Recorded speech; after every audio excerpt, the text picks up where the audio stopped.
Hey, everybody, and welcome to yet another watch along. But before we get started, check it out. I have my shirt. I just got the official Midday with Dana and Jay shirt in. Jay's giving me the thumbs up from backstage. Let me show off this design a little bit. I wanted to make sure I wore it tonight so that you guys and gals could see what the design actually looks like on the shirt. Now, I'm going to try to, hopefully, y'all can see little Stevie Torrance on the back and the design on the back. Um, but I just wanted to show that real quick. Something else I wanted to show is I just got my Hollywood Monster book in today from Amazon, and I was reading a little bit of it before I got started on here, and I'm already hooked on this. And it's got pictures and everything in it. I think it's going to be a really, really good book, and it's written from Robert England's perspective with how they have people help them when they're not writers per se, that writing is not their chosen path for a career. They always have someone assist them. um Stevie has no head. Sorry about that. I mean, I would take it off and shuffle it around, but we don't want to get kicked off of YouTube. So and plus I don't want to gross anybody out. So um I I maybe, next time I'm on and don't have the shirt on my body, I'll flip it around and try to show you guys what it looks like better. Um, hey, Kathy, you say nice. The designs are nicely placed. Yeah. What T Public does really well is they kind of show you where the design is going to be placed on the shirt. And then you can adjust it if needed. But I thought, yeah, this looks like just the right place for it. But hey, Blissful and Super Batman Nerd and Kathy, everybody's all well. We got actually 7 people in here, um, and there's a few of you chatting in here. But I'm gonna go ahead and add Jay here real quick. Blissful, you said that shirt is really good quality. Wow. Yeah, I think T Public does a pretty decent job of taking the designs that we, create and then turning them into, either t shirts or, mugs or whatever. Hey, Blair. But I'm going to go ahead and add Jay real quick here. Hey, Jay. Hey, Dana. So, do you like the shirt? I love the shirt. Yeah, I want that. I want just that kind with the. But what I want is a tank shirt. You want the tank top, yeah. I wonder if they make the tie dye in the tank design. You know what? Let me just check real quick for you, Jay. I think I can do that. Let's see. Oops, that's not what I meant to. Let's see. Tank tops. Oh. So let's see here. Not that one, not that one. There we go. Well, it looks like, Jay, that they offered in black, red, navy, royal blue, and heather, which is like the grayish. So solid colors. Yeah, basically. Yeah, it's a shame that they don't offer the tie dye and the tanks. Yeah. But now I love the design and the way it looks on the shirt. Looks really good. But if anybody wants to pick them up this shirt, of course, keep in mind, they're not having a sale right now, and this is a double-sided one. So Right now, this shirt is $26. Whenever I put the shirt designs on the site, at first they're cheaper. So this one was 22 when I bought it. And they don't offer me any freebies and they don't offer me any discounts. So I just have to buy it outright. But the thing is, I'm the creator of the design. So I get $2 back on the shirt. Yeah. Eventually, they'll pay me $2 because a shirt was sold.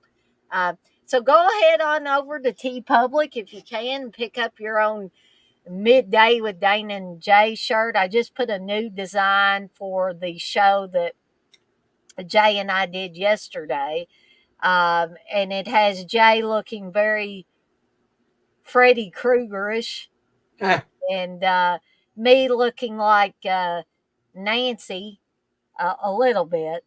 Um, so I've gotten a little bit better than I used to be at replacing the faces that are there with other people's faces, and I'm hoping that that will keep the copyright guys and gals from coming after my butt and complaining by replacing those things. But anyway, we're going to be watching Motel Hell tonight. I don't know if there are any of you in here right now that this is going to be a first time watch for you. I saw that Jay said it was playing. So is Amazon Prime got it, Jay? Yeah, I'm actually playing an old DVD of it, so I won't have to worry about commercials and all that business. But yeah, it's on Amazon Prime, and it may be a couple of other places too. But I know it's on Amazon because I looked it up earlier today, and Kathy was asking about it. I told her it's on Amazon. Yeah, I saw where she was asking about it. But yeah, it's on Amazon.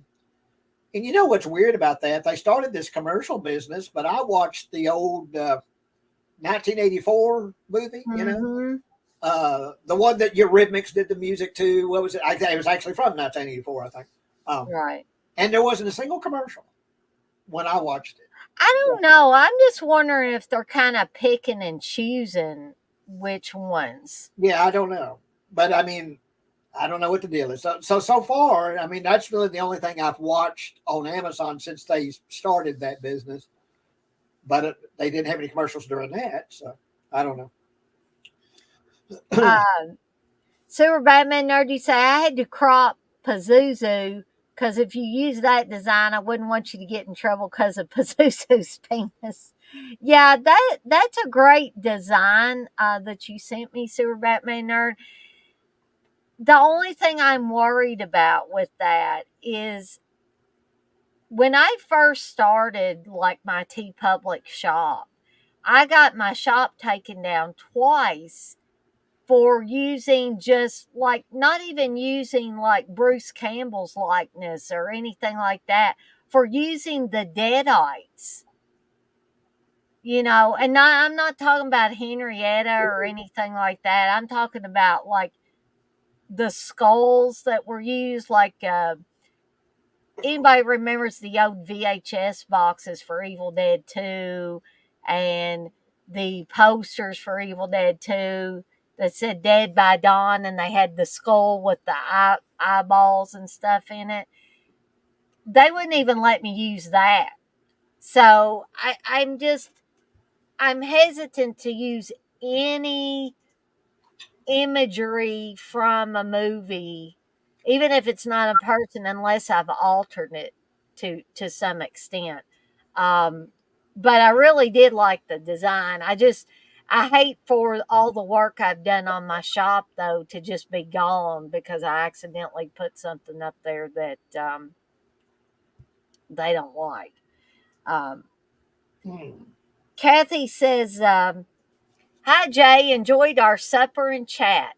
I love Motel Hell. Been watching it, and I will watch it again with y'all." Well, I told you this is the one that I would watch sometimes with Daddy, my father. Mm-hmm. He loved Motel Hell. He thought it was the funniest thing in the world.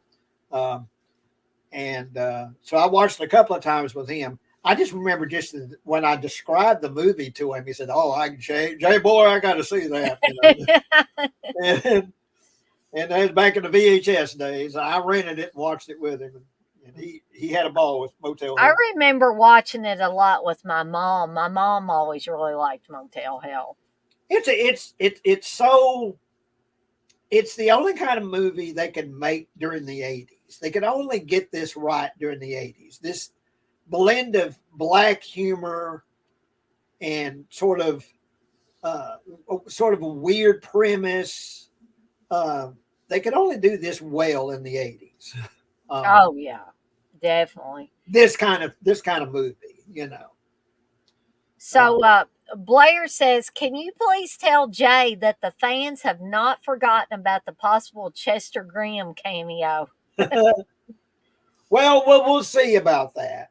Um, the only thing that's kind of holding me back about that is that I'm no longer friends with Ray, and he was kind of a co-producer of Chester Graham, Right. and he works up at Dollar Tree. Next time I'm in Dollar Tree, if he's working, I'll talk to him and say, look, there's talk about me maybe doing a little bit with Chester Graham. What do you have any issues with that? Because Mm-hmm. it is my character. I invented Chester Graham, but the shows themselves were very much a collaborative effort with me and Ray. In fact, Right. he wrote and directed most of the episodes.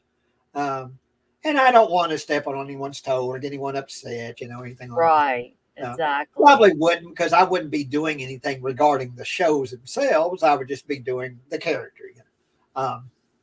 So yeah, it's still a possibility. Hang on. And someone had posted about Dawn, about maybe putting Dawn back out, Mm-hmm. and I'm looking into that too.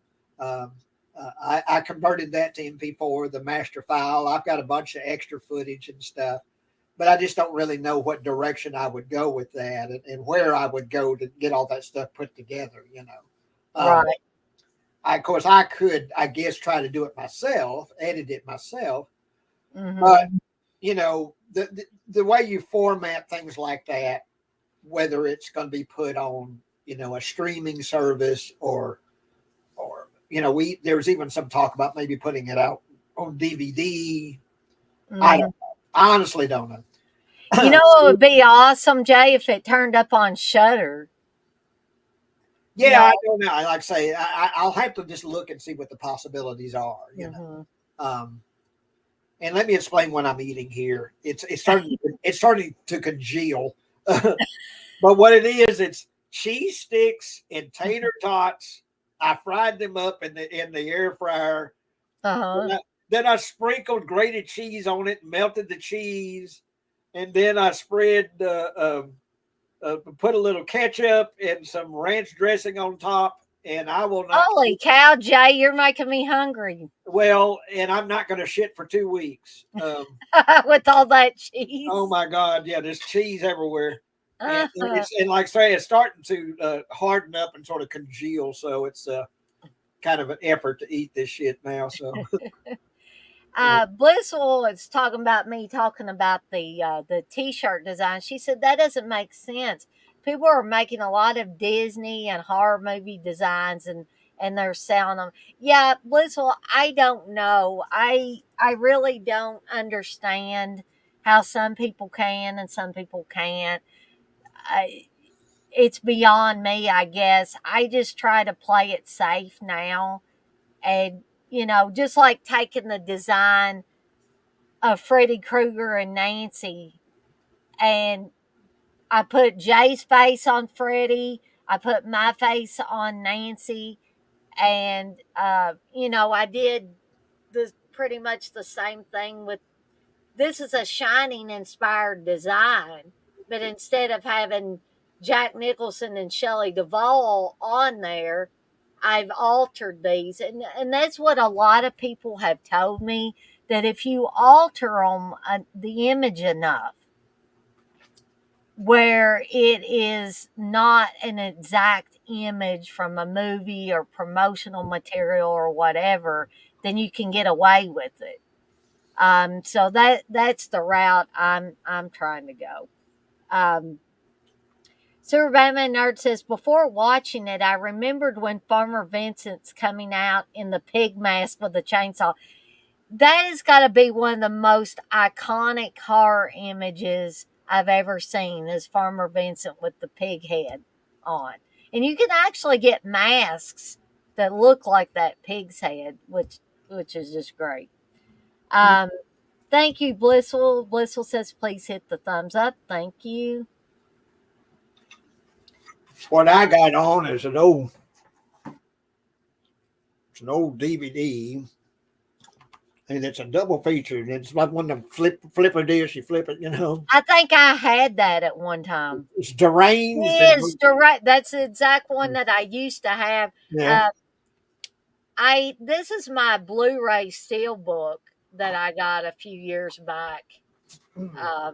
For it, and that image, I just love that image. That's the image of Farmer Vincent brandishing the chainsaw, and he's got the pig's head on. Well, the menu of the DVD has got him and the pig's head and with the chainsaw. It's got blood on the chainsaw.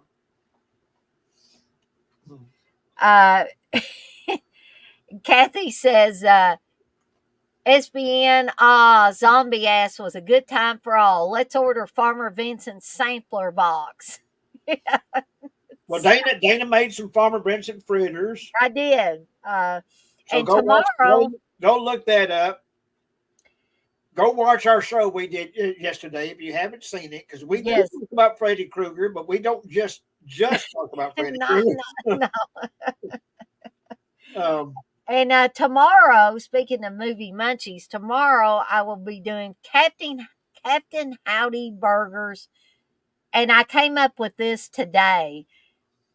Most people like to have French fries with their hamburgers, so we're going to have Captain Howdy burgers and Faith fries, because you know what you use to fight the devil? Your faith in God, right? So we're going to have Faith fries to go along with the Captain Howdy burgers.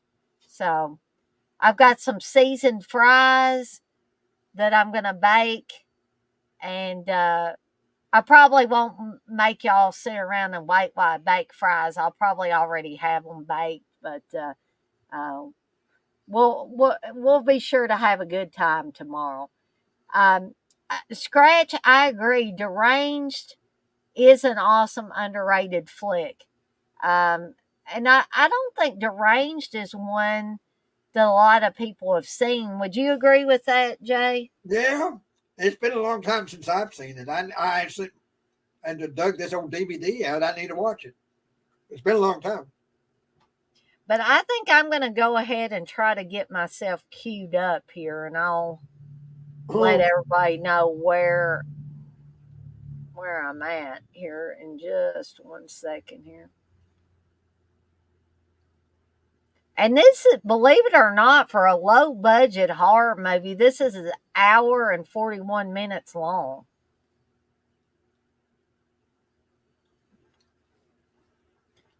Hang on here. I pressed the wrong button or something here, so hang on just a minute. Well, when you if you want to get it queued up where I am, well, what it is, I don't know what I've done wrong here, but I okay. Hang on. Something on the player I've done. Let's see. I'm on the apps, and how do I take the apps off? Hang on. Hey, Russell. Yes, sir, Batman Nerd. I can't wait for you to do your video of zombie fried chicken fingers, wings, and legs. So you're going to be moving to a new apartment. That's exciting. Moving to a new apartment or moving to a new house, that's always exciting. Tiring, but exciting.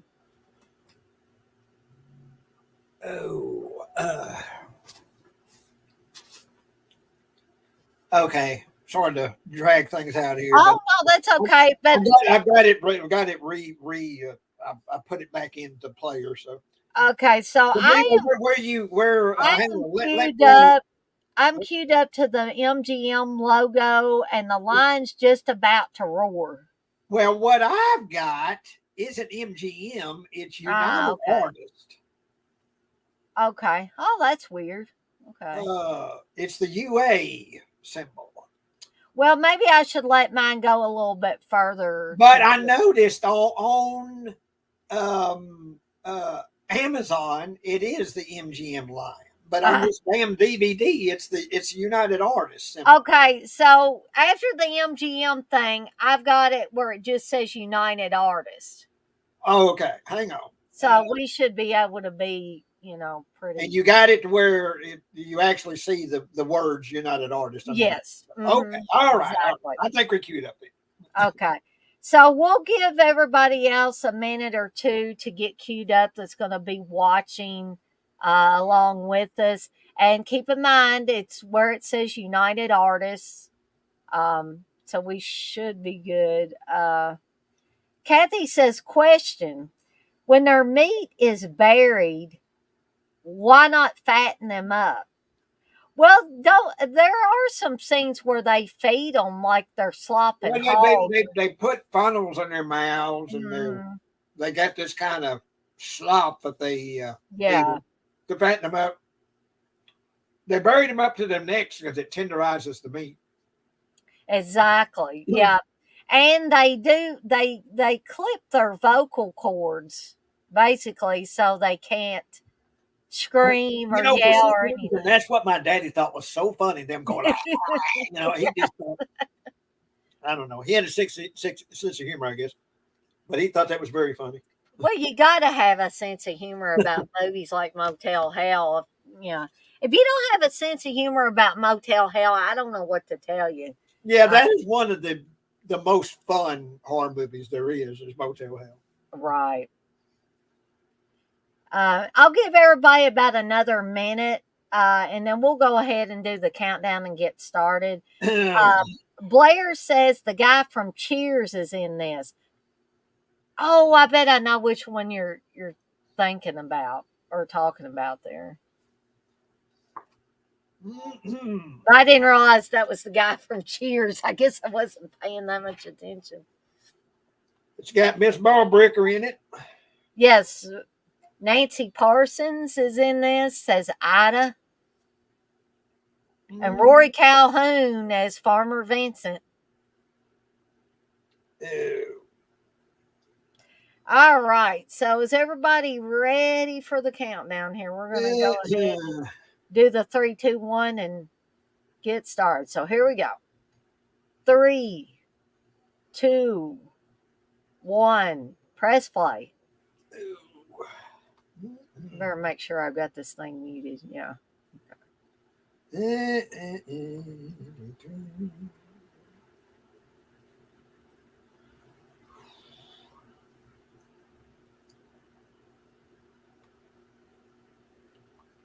Well, I'm looking at Roy Calhoun. Roy Calhoun, he went way back. That man, Yeah, yeah. he did like westerns and all kinds of Hmm. stuff.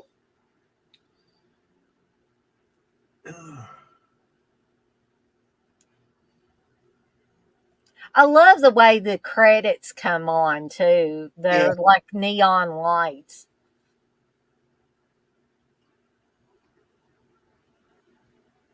Oh, Wolfman Jack. I forgot about Wolfman Jack. Yeah, Wolfman Jackson. Yeah.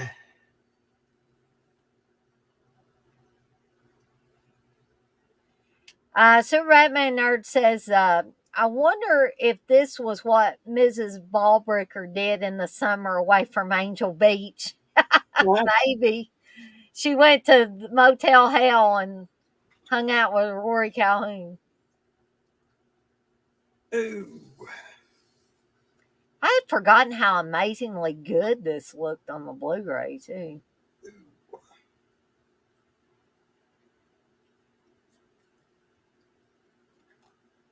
So there's one of those televangelist television preachers. Everybody remembers those.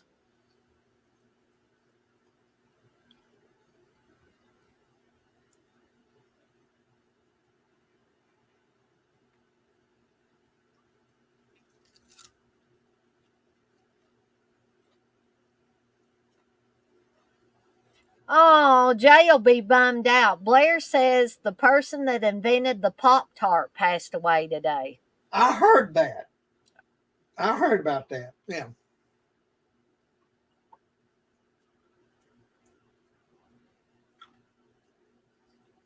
I tell you, speaking of being bummed out, Steve watched the movie. Was it the Iron Claw about the Von Erich brothers, the wrestlers?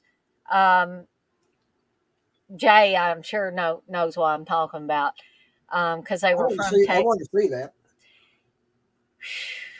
It gets very dark in places. I'll just tell you that, Jay. Me and Steve were both pretty bummed out at some point. It's a great film. I didn't actually get to sit down and watch all of it, but I did. I watched a lot of it, and Well, very, very good film, well made film. But man, oh man, does it get dark yeah. sometimes. Well, old Fritz von Erich was a terrible father, and um, but I've got a von Erich story. Uh, uh, well, first of all, I didn't. I don't watch wrestling now, but Mm, growing up, I used to watch it with my father. They were Channel 11, KTVT, and they had main event wrestling, mm-hmm, 10:30 Saturday nights, and it'd be this ring. It'd be all smoke filled, arena, and that's back when old Fritz von Erich would wrestle, and the Iron Sheik and Ivan Putski mm-hmm. and Andre the Giant, you know, old school wrestling, you know. Uh, anyway, Fritz von Erich was one of the wrestlers. Well, anyway, when the Von Erich brothers became popular, here at the, I think it was the middle school, in Mahia Middle School, they had a wrestling night, and I went with my father to it, and one of the Von Erichs was there wrestling. Uh huh. Now I think it was Kevin, but I'm not positive. Anyway, me and my dad sat at the first. It was just metal seats, fold out seats, and we sat right arena side by the ring, that they had set up. And anyway, I don't know who he was wrestling. It was one of the Von Erichs, and it was another wrestler. And the other wrestler gave the Von Erich brother one of them open handed slaps in the face, Yeah. and he and of course he really reacted violently like it was just the hardest thing in the world. But he gave him one of them open handed slaps. And I can say that I've had one of the Von Erich brothers spit hit my face. Here's the forecast for tomorrow. Because when he slapped him, he slung his face up to the side. Uh-huh. Spit flew out of his mouth and hit me right on the right cheek. So Did you did you say you wasn't ever going to wash your cheek again, Jay? no, I didn't say that. I wasn't just a big, just dyed in the wool fan of the Von Erichs or even wrestling. But something to do with my dad, Mhm. he really liked him. But yeah, and I think it was Kevin Von Erich. I think.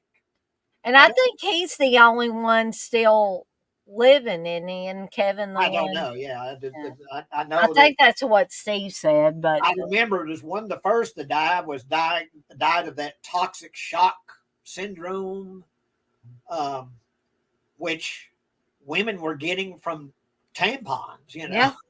Uh, and how he got it, I don't know. But yeah, so I've had Von Erich spit on my face. I bet there's not too many people that can say that, Jay. I don't know which brother it was. I want to say it was Kevin, but I'm not positive. But So, we're seeing the to get back in the movie a little bit. We're seeing that Farmer Vincent and Ida. We're seeing how they get their people, to make Farmer Vincent's fritters. Vincent goes out and well, in this case, he shot the tire out on a motorcycle, and he's taking a shine to the woman. The guy, they will find out they took him out, cut his vocal cords, and buried him up to his neck, and they're going to use him. But Vincent falls in love with this young lady here, so I don't think Ida likes her too well, because there's a scene coming up where basically Ida tries to kill her. She tries to drown her.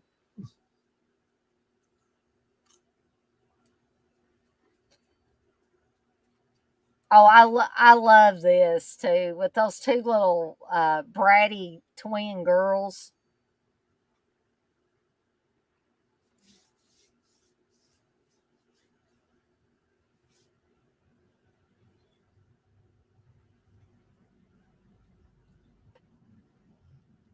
What's do you still have snow? I got a message from Bliss today. Mm-hmm. She was worried about you. And she goes, "Is Dana okay?" And I said, "Well, I guess so." I got a little message from her earlier asking me about how I like Thanksgiving, which I'll get to that in a little bit. Uh-huh. but anyway, I said, and she goes, "Well, she's not doing the she didn't do the movie Munchies." I goes, "Well, that's tomorrow." She goes, "Oh God, I'm a day I guess she was worried about me if she thought, oh I'm gosh, so Dana didn't behind." do the movie And I Monkey. said, "Well, I do that all the time. Don't worry about that. But anyway, she said that they're getting quite a bit of snow. Mm. Um, We got more than a dusting, but we didn't get a whole lot. I was hoping for a little bit more, and we've still got a little bit of it. But I bet as soon as it warms back up, I think it's going to warm back up in the 50s or here in the next day or so, and so that'll all be gone. yeah, it got cold today. Um, and it was cloudy and cold, but then the sun came out and it got a little better. Still kind of cold, but at least the sun came out. So I went out and did my workouts and all that because it got pretty. But here in the house, I got a heater on. I've got my heater back here on. I got about 70 something degrees in here, and that's why I'm damn. Of course, I'm in my underwear, but but it don't have a pee hole, so nothing's going to fall out. So or a penis hole or whatever. So I'm guessing in the scene right before this one, we saw somebody with the pig's head on. So Vincent is out there, so I can only assume that Ida had the pig head on at that point in time. Well, he put that bumper sticker on there real sloppy, didn't he?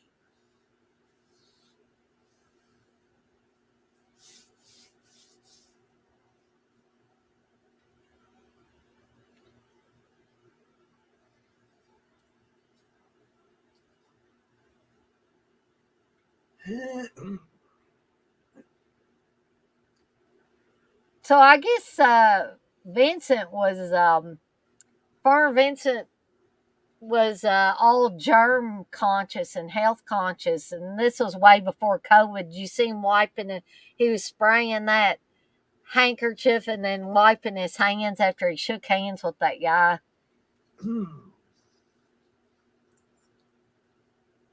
But older people, they got to take care of themselves. They don't want to get all these germs. Right. 8-track tape, Memorex.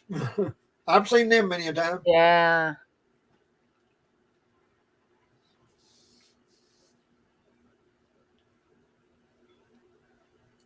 Kathy says, do y'all snow folks use generators for your homes? We have a generator so that, if the power does go out, we've at least got something. I like him. Yeah. And so this guy here, he's the brother of Vincent and Ida.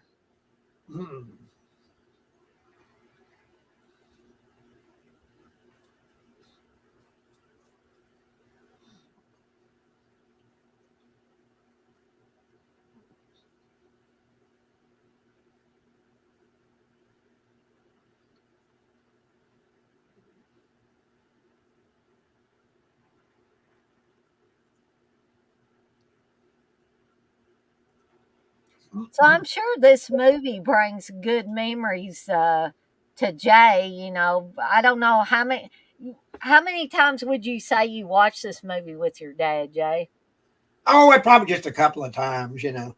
Um, I remember it was the description of the a plot that had just got him so wanting to see it. You know, oh Jay, you know, and he'd bring it up sometimes. Hey Jay, you that, and he'd forget the name of it. That Hotel Hell or whatever you call. I said Motel Hell. Yeah, yeah. Well, rent that. Let me watch that with you sometime. You know, and so I had to find a time that of course, he'd work during the day, of course, and then during the evening, and when he wouldn't, because the first thing he'd do when Daddy came home, everything came off except boxer shorts. um, he'd get in his easy chair, pretty much sitting where I'm sitting, in front of the TV, and uh, finally got would found a time that he uh, wanted to watch a movie with me, and got rented Motel Hell from WW Family Rental in my house. And we watched it, and of course he just loved it. Like I say, it's well, not just them burying them up to their necks and stuff, but always they like the characters. He likes Farmer Yeah, Vincent. it's just they're quirky Yeah, characters. of course the characters, yeah, he had a lot of fun with Motel Hell. But oh gosh, I can't even name how many times I've seen the movie itself because it's Oh my gosh, me, it's been a lot. I would know the exact number. back in the renting it on VHS. I think I finally did get a copy of it on VHS. Um, Super Batman Nerd says, I just thought of a funny idea. The boys from Porky's taking a trip to Motel Hell. Yeah, they were going to go to Motel Hell and meet Cherry Forever or something like that.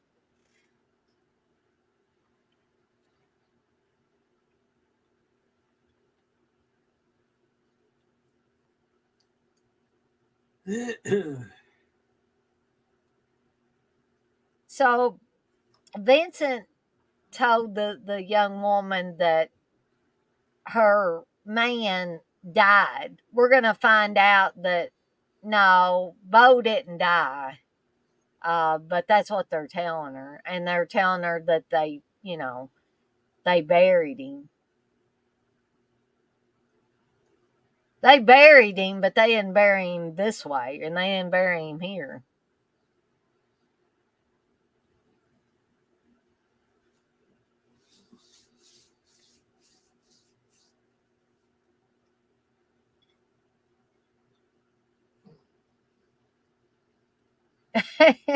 Kathy says Farmer Vincent is recycling for the earth.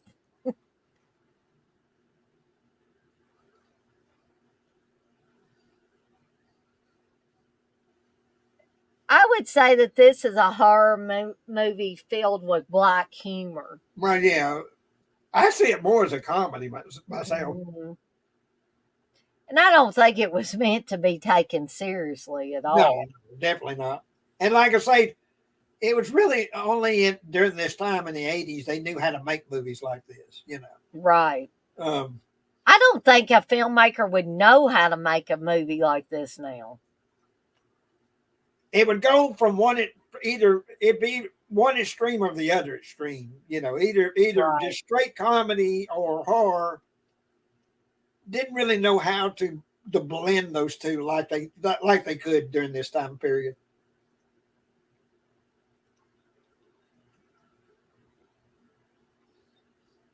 So this is what you would call an old country vet that, or I think, well, I don't know if he's a vet or he's just is he a vet, Jay, and like an inspector, or is he just a vet, or, I don't know. We used to have something here in my head called an animal warden. huh? And he would, investigate if there was like, animals being mistreated, dogs or something like that, Right. and I actually put a reference to the animal warden in She Made a Monster. Um, but yeah, I don't even think they have such a thing anymore. But it used to be animal warden, Huh. and I know of game wardens, that would get you if you was taking too many fish or, well, he's gonna land here at Lake Mahia. Of course, we have game wardens. Mhm. Um, but yeah, animal warden. He mainly concentrated on dogs. Mm-mm. Investigate if a dog was being mistreated or something like that. So this guy's being way too nosy for his own good, and you just know this is not going to end well for this guy.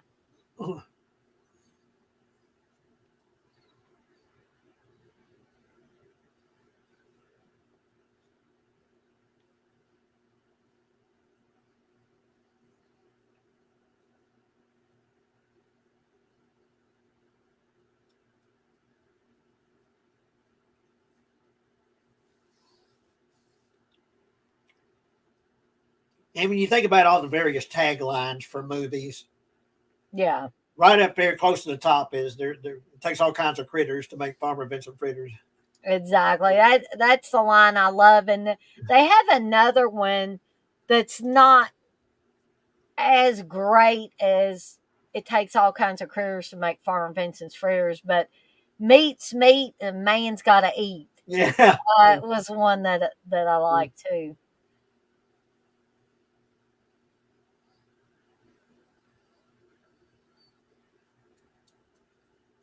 And I'm not saying anything about Nancy Parsons' weight or anything, but the character of Ida is definitely always eating in this film.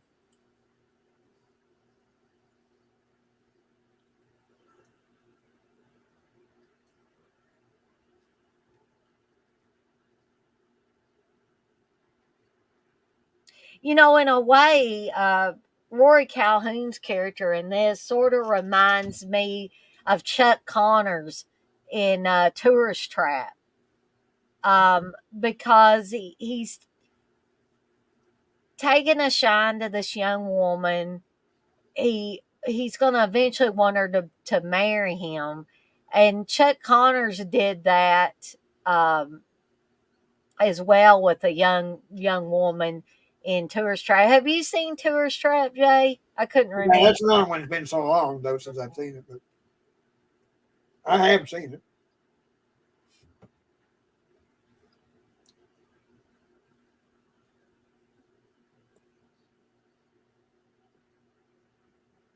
Is that the only thing that's ever on the TV? Is the evangelist? I think so. I don't remember there ever being anything different.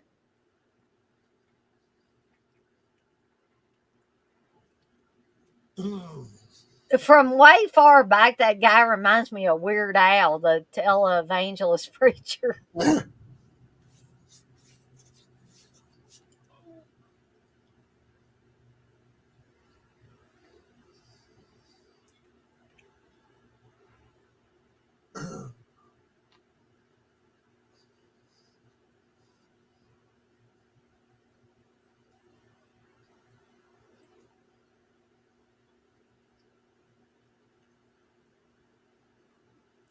So, remember when I said this guy was being too nosy for his own good?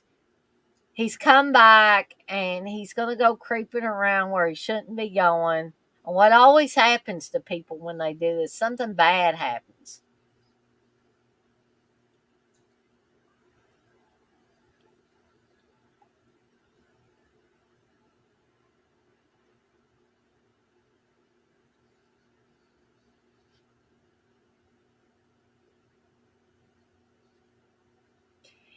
Something else, Jay, I think today's audiences, and I'm talking about the younger audiences, for the most part, I don't think that they would be interested in a movie like Motel Hell. I don't think they would get it. Well, I don't either. Um, there, there don't seem to be any with today's, I feel like I'm such an old fucker saying it. Yeah, old man, these damn whippersnappers. Oh, I catch myself saying similar things too. But there seems to be no real concept of something like this, like black humor. Mm-hmm. Um, that, like I say, for them to really grasp it, it would need to be either one extreme or the other. You know, just a Right. straight comedy or a straight horror movie. But to see the humor in what we're seeing right here, these, bodies buried up to their necks with Yeah. bags over their heads, um, and to see why that would be funny, why that would be just blackly humorous, Mm-hmm. particularly when he first uncovers his first one, and we finally see what's going on. Um, Well, I've talked yeah. about, other movies. I like well placed gore as well as the next person, but it seems like a large majority of the young people that are watching horror films now want this extreme gore. And I'm not talking about like having fun with it. I'm not talking about like a Fulci film with Like with zombies. Terrifier. Yeah, which, like I said, I like the first Terrifier and I need to go back and watch the second one. And I'm so intrigued. I know this is probably the wrong terminology to use. I'm so intrigued by the teaser for Terrifier 3 that I'm just gonna have to watch it. Yeah. I But am too. That of all the movies that I'm looking forward to, and there's very few that I actually am looking forward to anything that's being made these days. But I'm looking forward to Terrifier 3, uh, mhm, taking place during Christmas. And once you see the extremes that we're going to with Terrifier 2, is like, right. Where will they go? yeah, Yeah, well, where will they how go? are they going to up the ante? And you kind of get the hint that a little girl is killed in the trailer. um, Mhm. and so, are children going to be killed? And how will they do that? And, um, and, and just it being set during Christmas time. I think it's coming out in October, but, set during Christmas time. Um, and yeah, that's what I'm looking forward to. Um, It but it seems like with a lot of the younger generation though, it has to be that or nothing. Just like we were saying, we don't think that the younger generation would get something like Motel Hell. They wouldn't be interested in it. They want it's like go big or go home kind yeah, of thing. yeah. Go totally to the extreme. You can't have any middle ground. You can't have anything humorous in there. It's got to be down and dirty and gritty and to the ninth degree and very extreme. I like to mix and match a little bit. Well, yeah, me too. And um, like I say, I think this Motel Hell is one example of just a perfect balance of creepiness and humor and and just colorful characters like Farmer Vincent, and his sister, and um, they're the balance is just right. Yeah, exactly. I think that a lot of horror movies now have lost the fun factor. Yeah, Like I could even have fun. We were talking about a little bit about Nightmare on Elm Street and Freddy Krueger yesterday, and it's like as dark as Freddy was in the beginning. I could enjoy that. And then as Freddie went on, he became more comical and the one liners and stuff like that. So they started to mix in more fun as the sequels went along with that. But they don't do that now. Everything has to be so damn dark all the time, 100% of the time. And it's just sad that we can't have fun with our horror anymore. it doesn't seem like. But of course, some people probably do have fun with Terrifiers. Like, how No. much gorier is this going to get? But Well, that's and that's, kind of a that's different, something that I'll personally say about Terrifier 2 is that it's so over the top with its right? gore that I actually did see that to be very, very almost like a black comedy, very black. Yeah, it's like, oh, come on. But there's moments where Art the Clown is doing things that are genuinely funny Mhm. amidst all this really over the top gore, Yeah. Uh, he sort of he hams it up, for the camera and for the for the audience, and I just see because it's so extreme. To me, that just sort of puts it over into almost a black comedy Mhm. realm to me. It gets so absurd after a Exactly. It's absurdly gory. yeah. It's so extreme that it goes into it. But to me, it becomes a comedy, a very very black comedy. But yeah, Kathy seems to think, she says, Dana, these generations are desensitized by playing gory video games. Now, I like my gory video games. I don't like to play Grand Theft Auto, really. I'm not interested in going around stealing cars and shooting people, which I remember my mom asking my brother before. He said he wanted one of the Grand Theft Auto games for Christmas. And my mom said, well, what exactly do you do in this game, Jason? And he said, steal cars and shoot people. And that's basically what you do. Now, I'm not interested in that per se, but I like playing things like the Texas Chainsaw Massacre and the Evil Dead and the Friday the 13th game and stuff like that. Now, I don't know if that's the type of games that Kathy is talking about, or she's talking about more things like Grand Theft Auto, where it's and realistic. I've said this. I remember saying this to my friend Barry because back in the like PS2, PS3, I would play a lot of those games where military games, whatever, where you would shoot people. And I Yeah. said, I'm very, very nonviolent. I can't even stand to be around a real gun, but I love to play video games where you shoot people.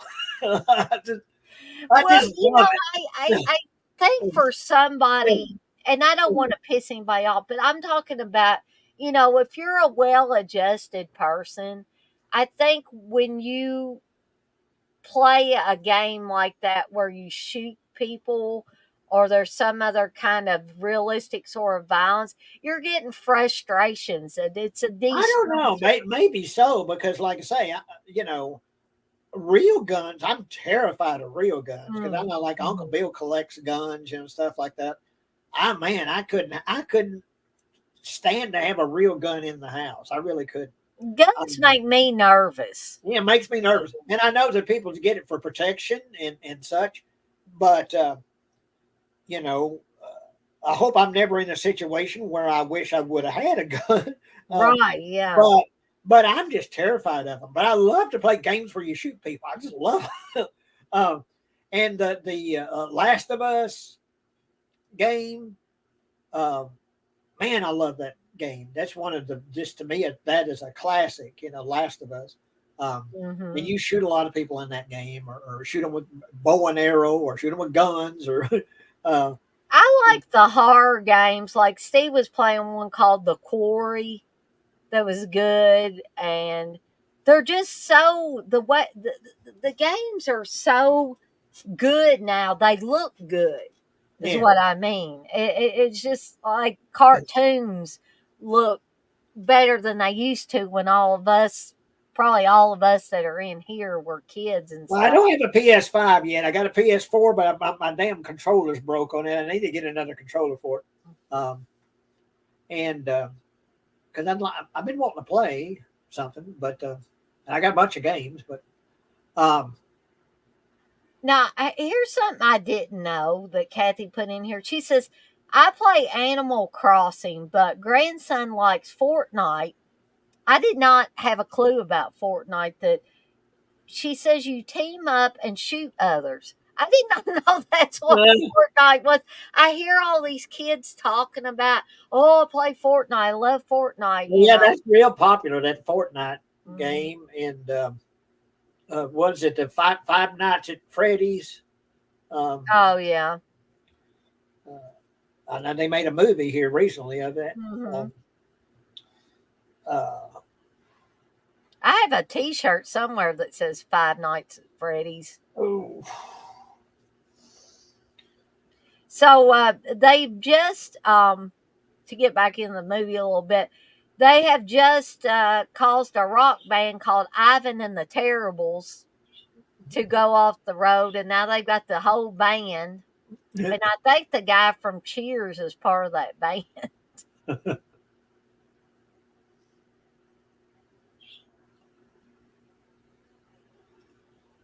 that's the one thing I remember though about this. Even back in the old days, watching this, that is the worst fake beard Oh yeah, on that exactly. guy. It looks like it's just about to peel off of him. Yeah, there it is again. Oh Lord. uh, and the way they hypnotize them with the strobe Mhm. lights, and they get Yeah. doing that.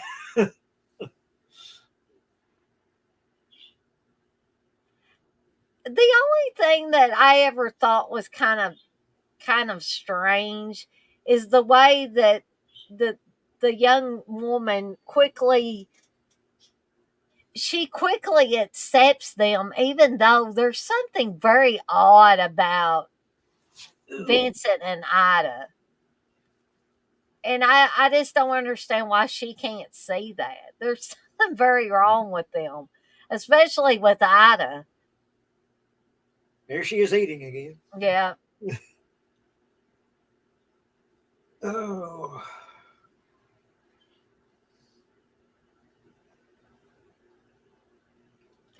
That's right, Super Batman Nerd. The cop from Sleepaway Camp took inspiration from that fake beard. Yeah, the Groucho stash. Anybody that's seen the original Sleepaway Camp, you will notice that there's a cop who has a real mustache during the majority of the film, and then at the very end scenes, he comes out of one of the cabins with this horribly fake mustache because he had been in another. I don't know if they had to call him back for reshoots or what, but in the meantime, he had been on another film where he shaved his mustache off. that what she said. They talk about the Mm. dog, and that Mama wanted me to hush that dog, and I hushed it all right. She goes, "Yeah, I smoked it like a hog or whatever." Oh, and they're talking about it tasting like goat meat. I smoked him like a hog. Oh, this is where he hits Ida because she's getting ready to say what he mixes with the pork. Yeah, no, that's you can't tell the secrets with the.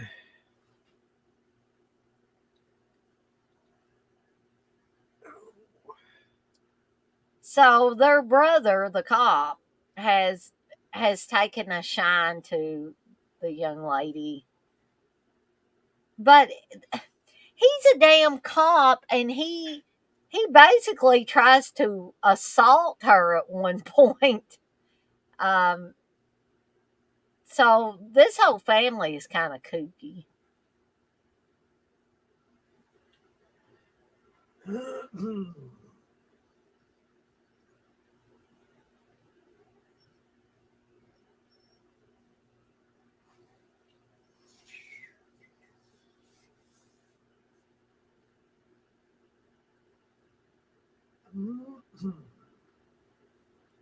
I can't remember where they filmed this at, Jay. Do you remember? No, ma'am, I don't. It's pretty wherever it's at. Kind of looks like it might be kind of around where you're at, Kentucky. Um, Yeah, it kind of does look like that a little bit. Ooh.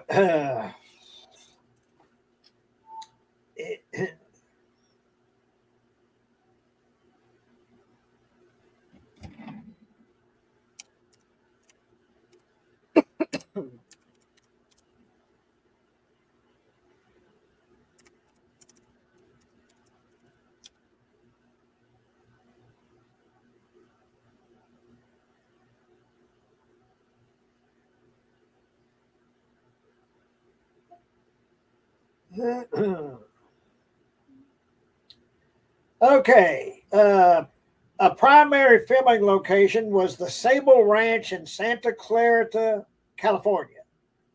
See, that's what I was going to say. A lot of stuff that looks like it might be country is actually, out in California. Most of the interior filming took place at Laird International Studios in Culver City, California. Hmm. So, but it says Sable Ranch in Santa Clarita, California. So, it was actually, I guess, a ranch location, but in California. Right.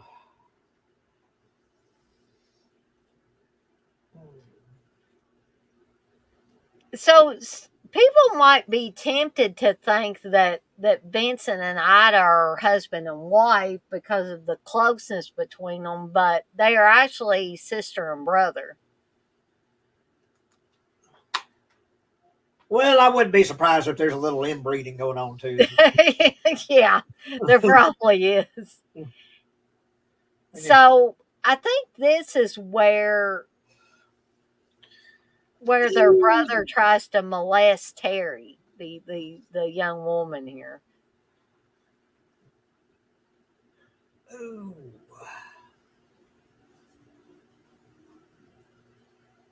Well, he's a damn sheriff. That's even worse. Like he ain't just a deputy or something. He's a sheriff. She's naked. And he's naked.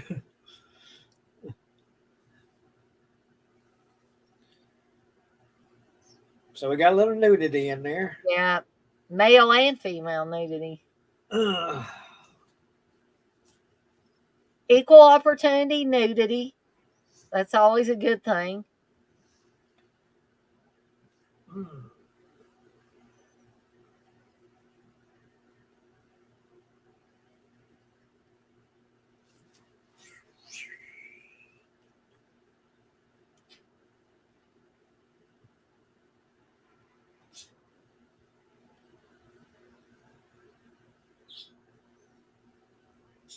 Now I've seen that movie. Um, I think that's an actual movie. Yeah.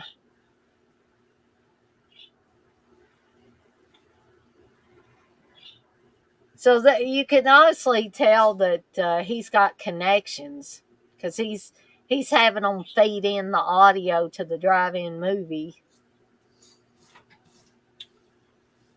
Or do you back when you would go to the drive-in? Do you remember the old that they'd give you this damn speaker that you'd hang in the side window, Mhm. and then they would broadcast it over the radio. Later, Yeah. you know. Um, Did you ever hear me tell the story about when they switched over from the speakers to the audio playing on the radio and what happened to my dad? I don't guess so. I'll tell this story real quick. Mom and dad had been going to drive-in movies for a long time when they were dating, when they first got married and stuff like that. So dad was used to, pulling up and there being a speaker hanging there and you put it in the car window, just like Jay was saying. Well, they went one time. I forgot what movie they were seeing, but they did not realize that they had switched over to having the audio through the certain radio station. And so Dad kept driving around the drive-in trying to find a speaker. And finally somebody told him, said, you got to tune to this station on your radio. And Dad was like, oh, okay, thank you. But he was so confused because he was like, where are the speakers at? Well, as I remember, that's something they would tell you when you go in and get your tickets. They'd tell you, you know, what station to tune into, or there'd be Right. signs up, you know, saying what the station was to tune into. Dad was probably just not paying any attention or Yeah. something. I remember I never did care when Jay Leno took over the Tonight Show. I didn't watch much of when he would host the show. But if there was a particular guest on there, I would watch, you know, because I wanted to see the guest, you know. Mm-hmm. And what was it? I'm trying to think what I'm trying to say here. Oh God, just a minute. I'll come to it. Okay. It'll hit me. I know there was the story I had to tell. It wasn't much of one. So Bruce is trying to put the moves on Terry here, and like she doesn't want to. But I think he thinks if he keeps pressing her, she will, and she just hit him in the face. And that just makes him go wild.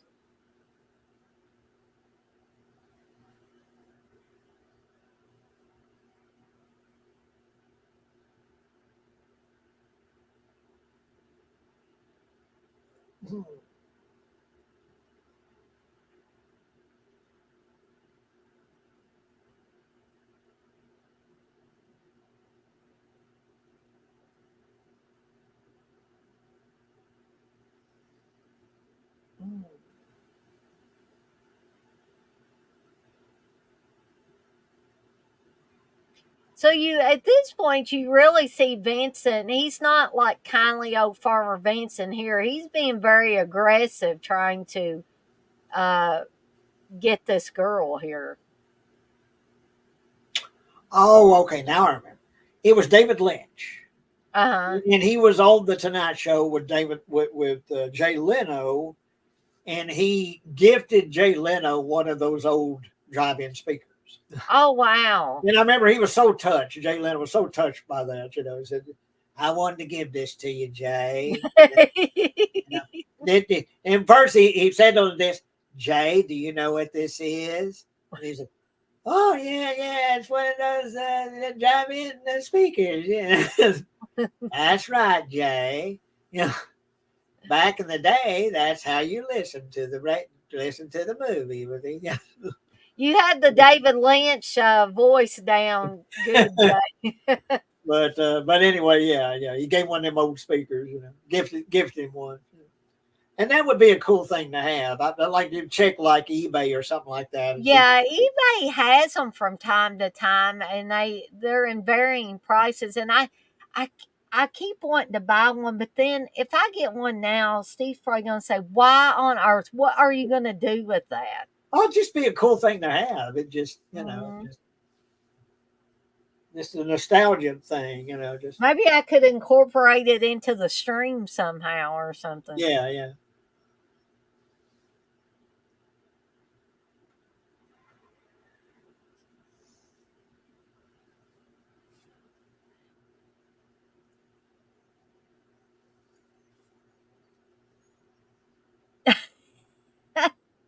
Kathy says, I went to a drive-in and saw an X-rated movie. I can't imagine something like that. That someone just drive by could see that, you know. Well, I can't remember if my granny, and this is funny to tell the story about my granny, God rest her soul, but I can't remember if she went to a drive-in or like a movie theater. But Mom said a long time ago, Granny and I think a friend of hers, they thought they were just going to see a regular movie, and they ended up at an adult film, and my granny was so embarrassed.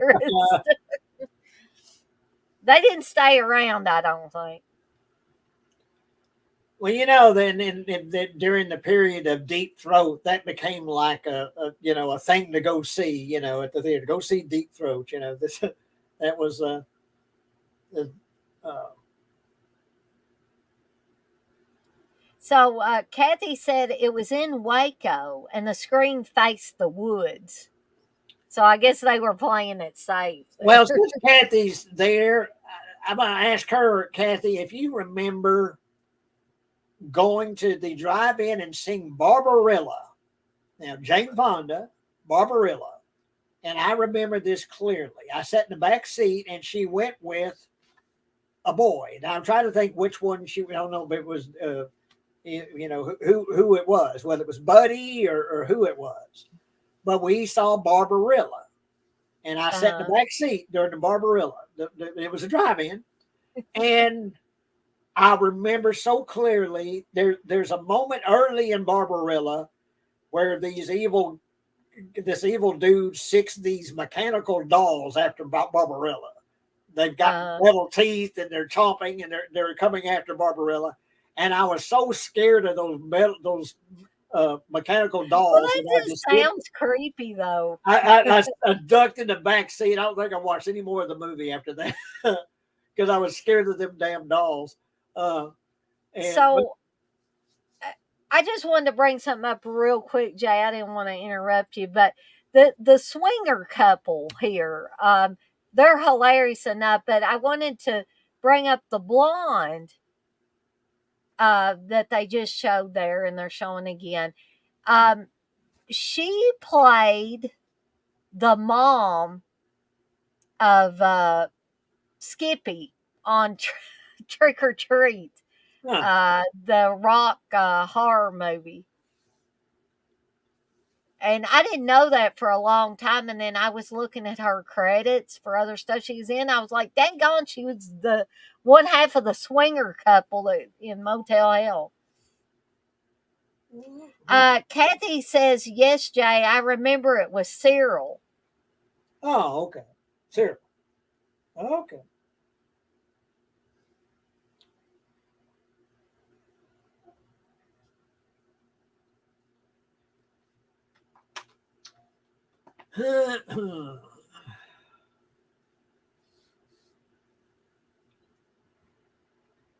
We're going to see a upcoming really humorous scene with the swinger couple here coming up soon. I know Jay knows what I'm talking about. Oh yeah, they're wanting to know about the scene. Evidently Motel Hell, or Motel Hello, it actually is. They're supposed to be a hot spot for swingers to come.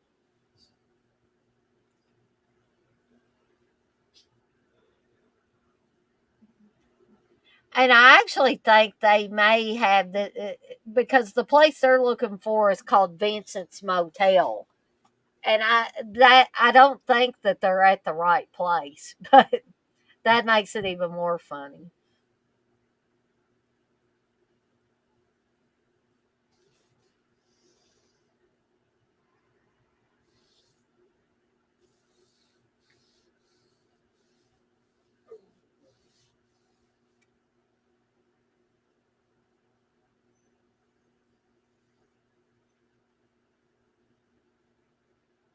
Wolfman Jack. Yeah.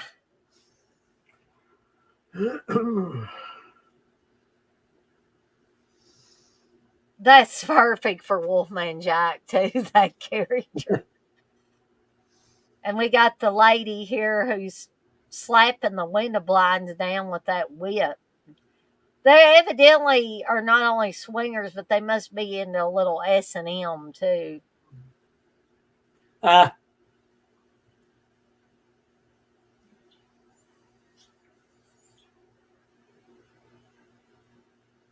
And then you got this guy coming out with I don't know what in the heck, like a plastic see-through tutu or whatever he's got on. And he's got a bra over what looks to be a woman's top, and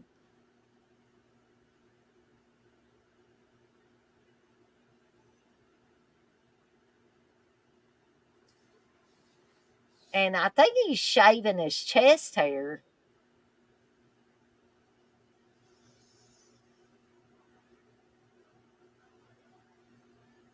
I guess that's kind of like a bodysuit that he's got on.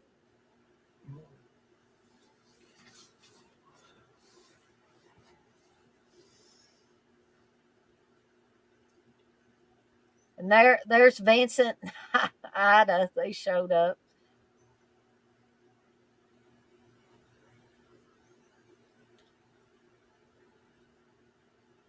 And they like it because they think they're into bondage because they got these ropes and stuff.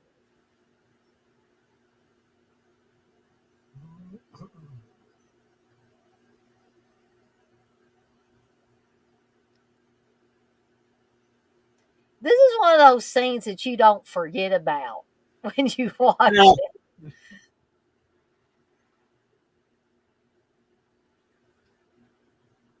So he's telling the woman he's going to hog tie her. So they're getting no resistance from these people because they think it's some kind of kinky sex game.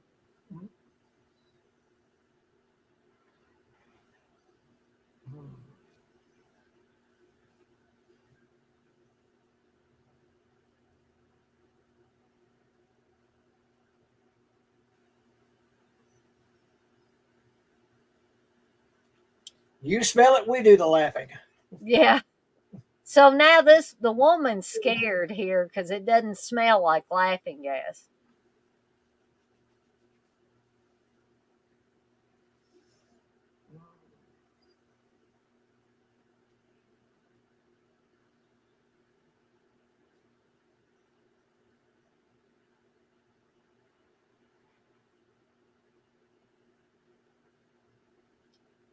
So believe it or not, gang, we're almost an hour into this movie. Boy, an hour goes by fast, and Mm.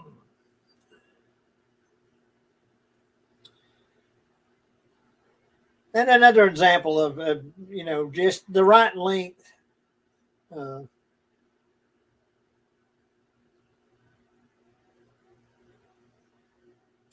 yeah, I don't think, even for a movie of this type, that an hour and 41 minutes is too long. no, no.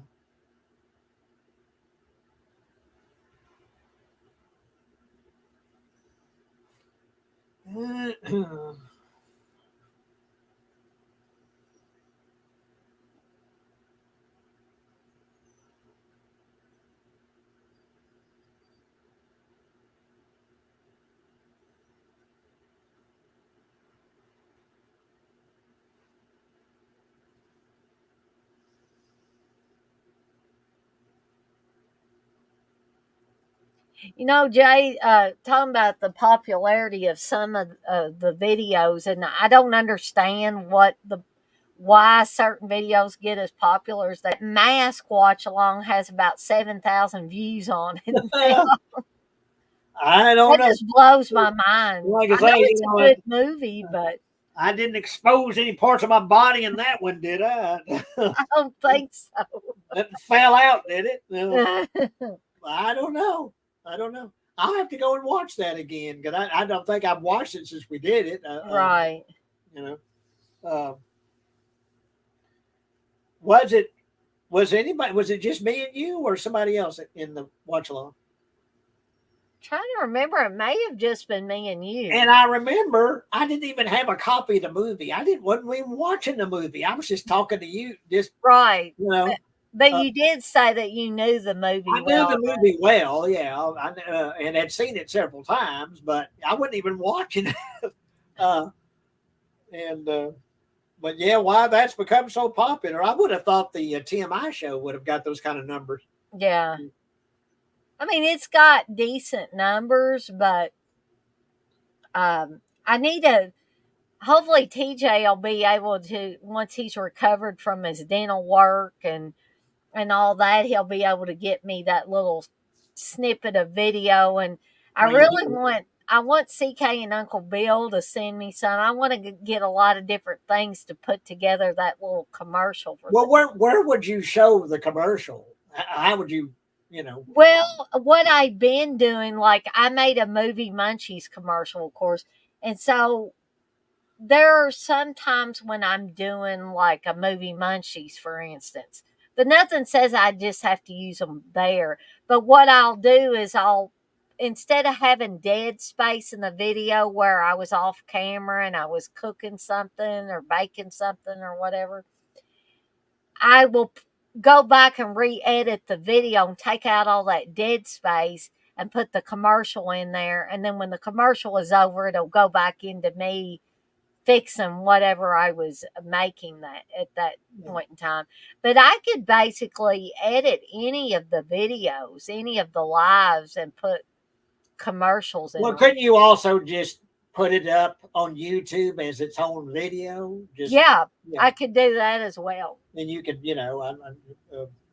as a separate video by itself. Mhm. So this is the scene where Ida is. I don't know if she suddenly decides to do it or what, but she tries to kill Terry. She tries to drown her. We got a little breast shot there. And she must have been planning it, because why else would you have this blade in your swimming or bathing cap or whatever they call those things? But she cuts her own tube. I guess she did that on purpose. Yeah. Yeah. Because she knows if she does that, then of course Terry will try to save her from drowning. Where do you buy that damn cap she's wearing? The bathing cap. Bathing cap. Where do you buy that? Where do you get that? Flowers on it.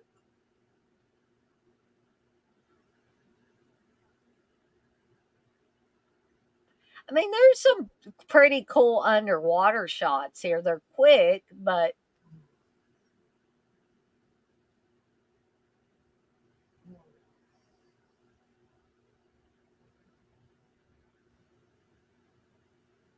and of course Vincent is there to save Terry. Ooh.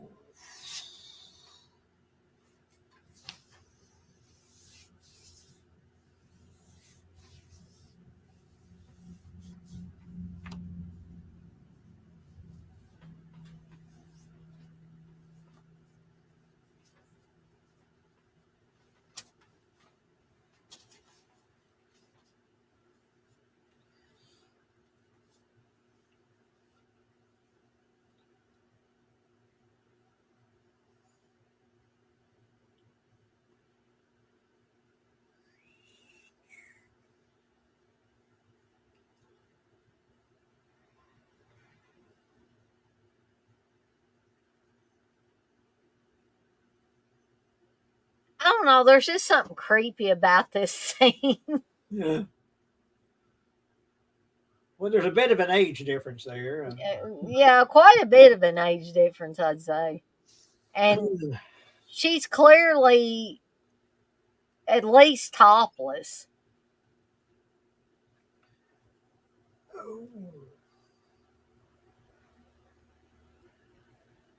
I don't know. And that's creepy too. Her just, the way she's just like, but it's obvious though, the guy she was on the motorcycle with was much older than her too. The guy Bo. And so she's basically trying to seduce Vincent here. Holy cow, I forgot about that. I forgot about her showing her boobs. I didn't. Well, I'm sure a lot of the guys didn't forget that. And now Vincent got all upset. He's like, "Cover yourself. That's indecent."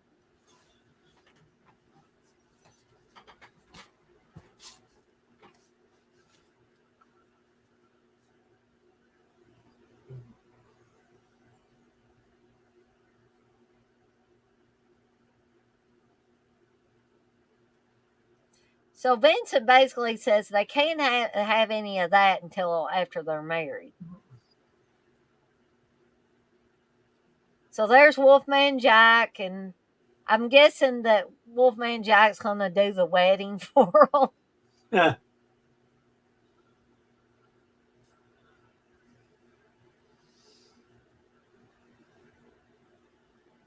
I'm trying to think what the local station was that used to play Wolfman Jack that we had out here.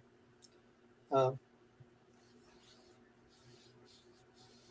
Super Batman Nerd says Pure Country was the first movie he's seen Rory Calhoun in. Wasn't Rory Calhoun in and Bruce is looking at Hustler there and the preachers uh, there. But wasn't Rory Calhoun in the first Angel movie with Donna Wilkes? Because I was thinking he was.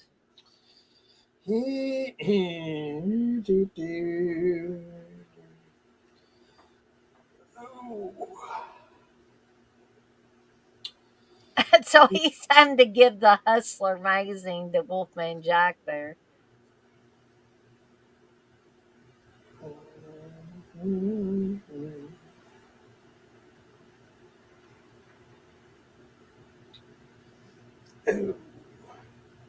He made a ton of westerns. Oh, yeah.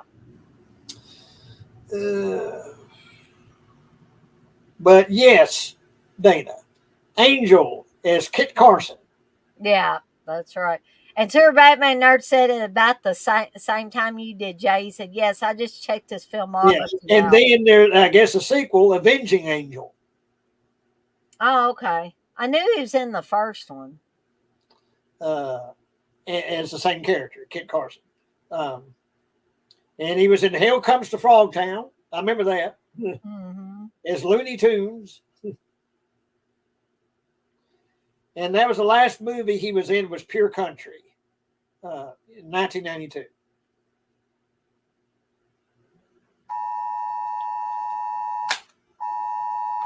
Oh. Hope that's not a weather alert. No, that's a Amber Alert. Amber alert. Yeah, we get those too. Oh. Oh, gosh. Child abduction.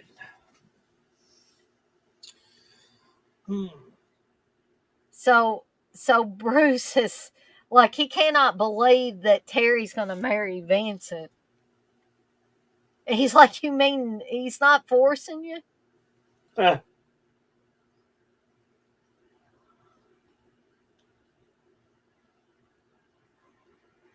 he'll literally be her old man. Yeah. Oh. Yeah, I love Vincent and he's going to be my old man. Get it? Got syphilis of the brain.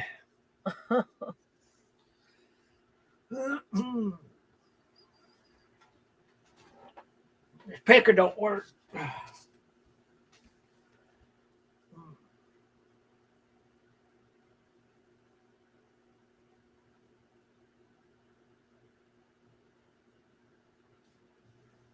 Shriveled up prune.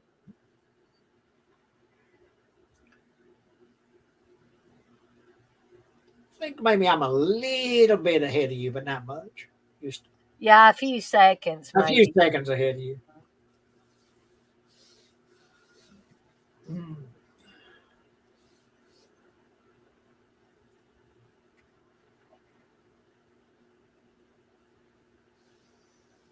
I seen my papa, my dad's dad, in overalls and shirts like that, but I never seen him have a tie like that, though.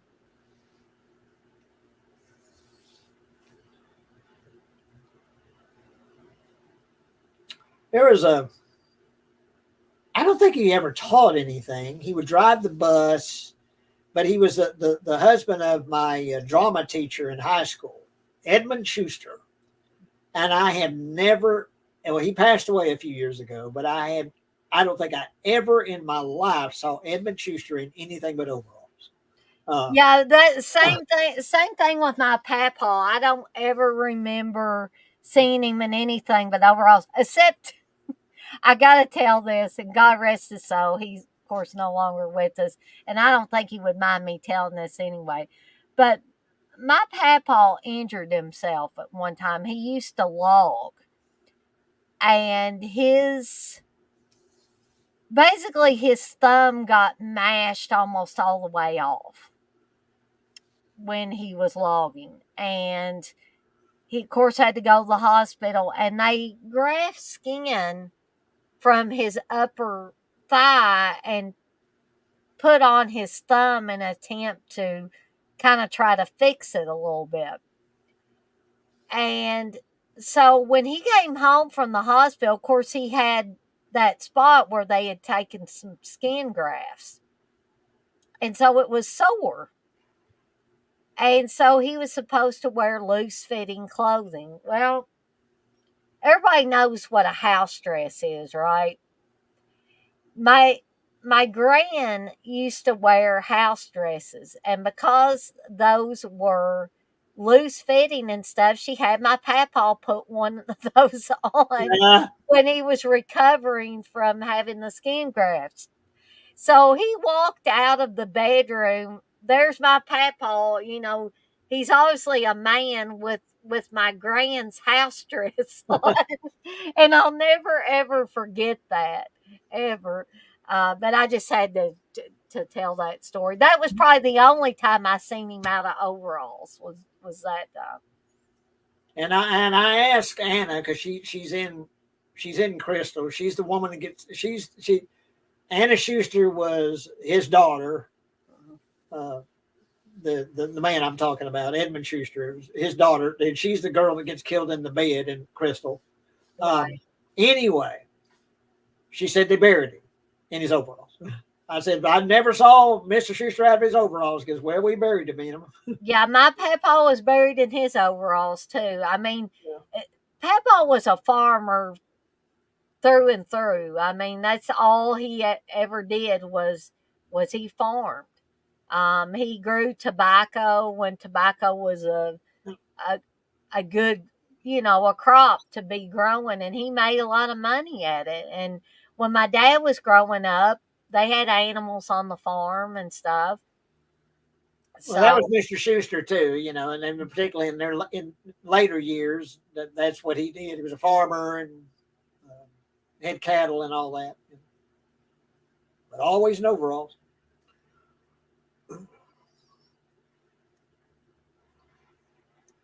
so Bruce here is doing a little meddling, and he probably shouldn't be. And here's these hypnotic things again. That bad beard.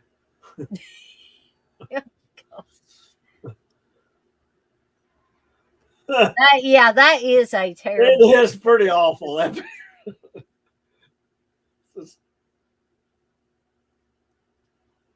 almost looks like worms or dreadlocks or something.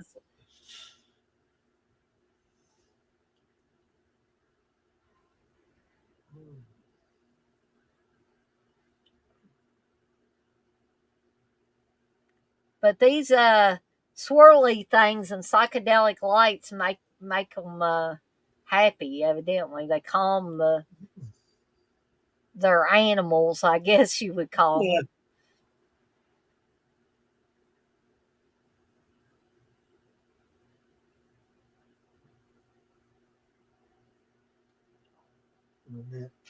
Isn't this the movie, Jay, where Vincent says that if the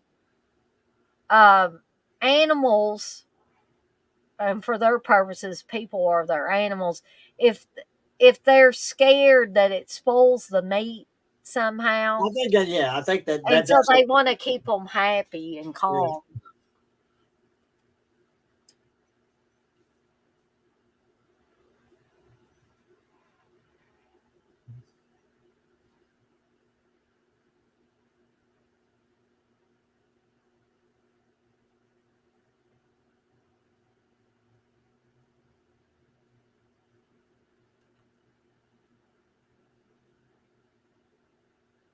Radical hypno high. astral projection.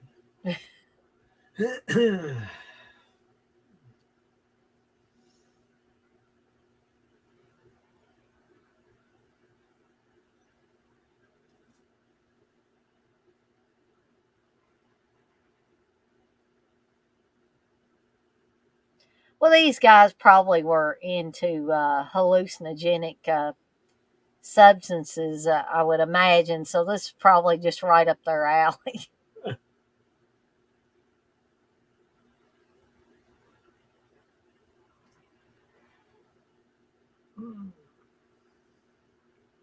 My daddy had no tractor like that. Oh yeah. We sold it. He passed away. We sold it. I forget some man bought it. My papa had several tractors. Had a big thing on the back with big blades to mow the yard. Usually, my papa always had stuff for the fields, for the tobacco fields, and I can honestly say I've probably done almost every kind of work that you can do with tobacco. I have set plants.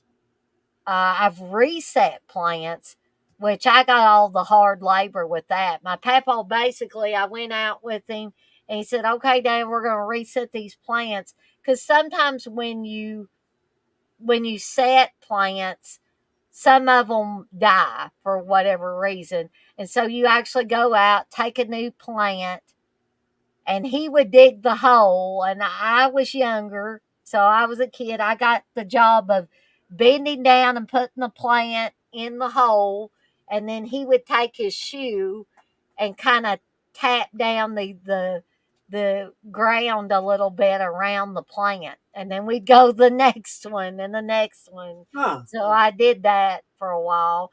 uh, I did set on the setter, the automatic thing, and actually, would set plants. I chopped out. You chop out the little weeds, and Papa would say, "Now don't y'all be careful now. Don't y'all skin them plants up, with the hoe." Um, I think I hauled in whenever I was older. I even Papa even paid me to pick the tobacco worms off of his plants. The Huh. only thing he told me is, now don't let them things get away, and because I didn't want to kill them. The adults would take them and throw them down on the ground, and they would bust everywhere. But I didn't want to kill them, so he said, "You could take them home, but just don't let them get back out and get on my tobacco plants again." So Um, did you keep them as pets? The yeah, tobacco I would worms? I would keep them and feed them, and of course not Papa's tobacco plants, and I always wanted them to, get real fat and spin a cocoon and turn into a butterfly or something. Yeah. That's what I always wanted. I don't think I ever got that though. Well, how did they when they cultivated the plant, so to speak, or what was it? Just like big leaves that they would stack up, or Well, they one other thing I didn't do was spike it, because when you spike tobacco, you have this big pointy sharp metal thing, and the adults would take a whole tobacco plant basically and just do like this, and the spike would go through it, and that's how they would get them on tobacco sticks. And then, of course, the tobacco sticks with all this tobacco on them, and man, oh man, were they heavy. That's why I didn't haul in until I was older. You would carry these big, heavy tobacco sticks with several plants on them up to a wagon, and then when that was full, they would take it to the barn, and the adults would have to do this too. They would lift them up in the barn and leave them hanging in the barn until they got all brown and stuff, which was usually close to winter time when they did that. Then you would get to strip the tobacco, which you would strip the leaves off of it. And I did a little bit of that. My mom and dad did that. My dad did that so much one year that his wrist swelled up because of the repetitive action of peeling those leaves off of the stalk, or whatever you want to call it. Um, but yeah, there's probably more than you ever wanted to know about tobacco farming I in your know I think it's life. fascinating myself about how that was done. I just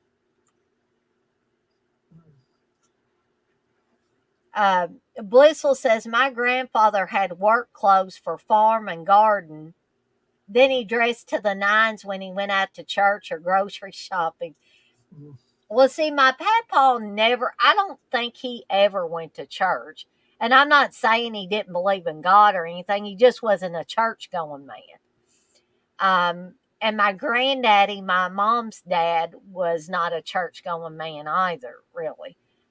He may have went a couple of times in his life or something. Um, but Papa always wore overalls. Like I said, the only time I ever seen him in anything other than overalls was when he had Grant's house dress on. Yeah. That was because, he needed to be comfortable. Well, and I guess we should mention here there's a guy getting free of the Yeah.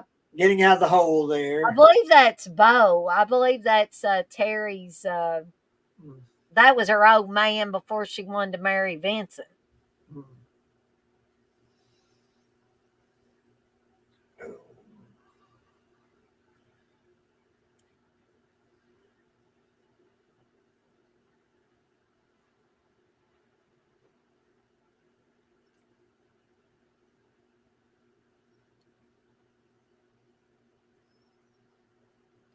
So they have gotten Terry drunk, I guess, or spiked her drink with something.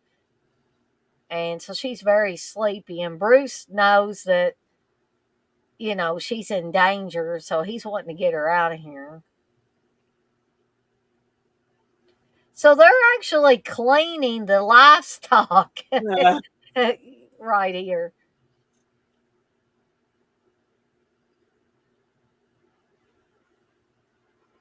Because you got to be all hygienic and stuff like that.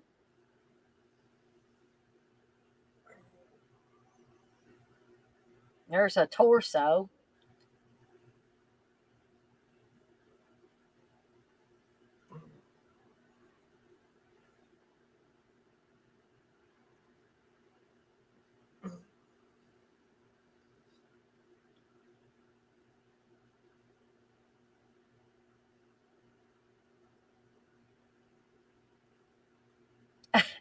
Ida, you've been eating the whole movie and she's hungry now because he's like, what the hell's wrong with you? And she's, I'm hungry is all.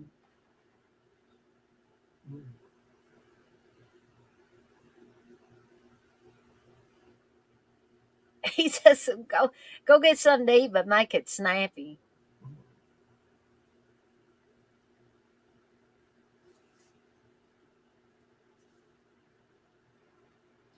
That chainsaw almost looks like a kid's toy. Yeah.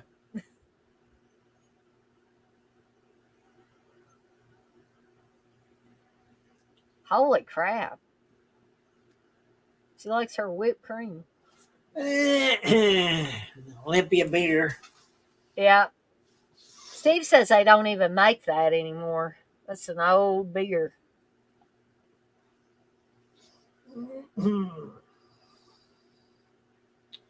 Did she put ketchup or barbecue sauce on that chicken leg?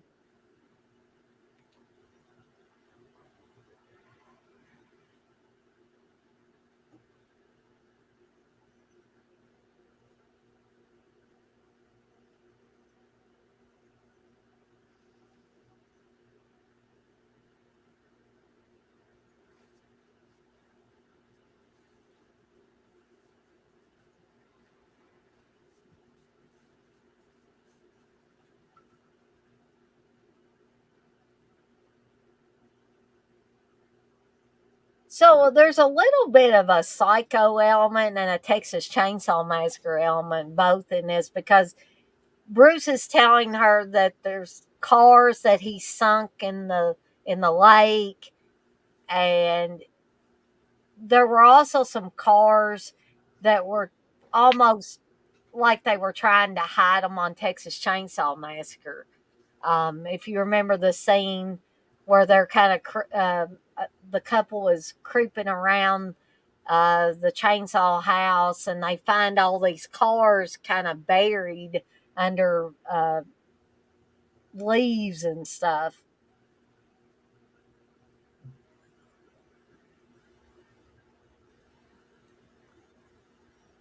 There's the swinger couple there.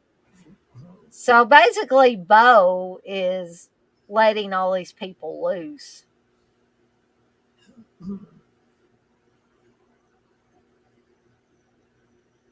And I just went haywire at this point.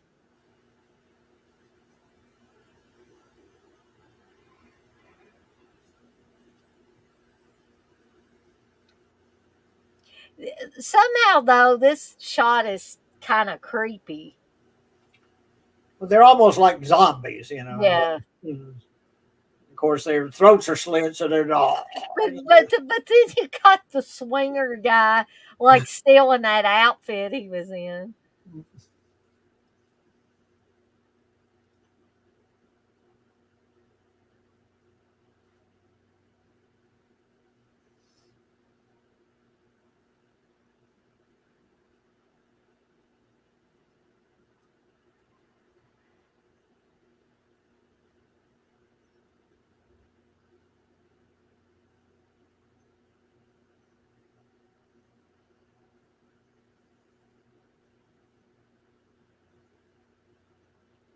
So for some reason, Vincent thinks if he explains everything to her, it's going to be okay. But no, she spits in his face.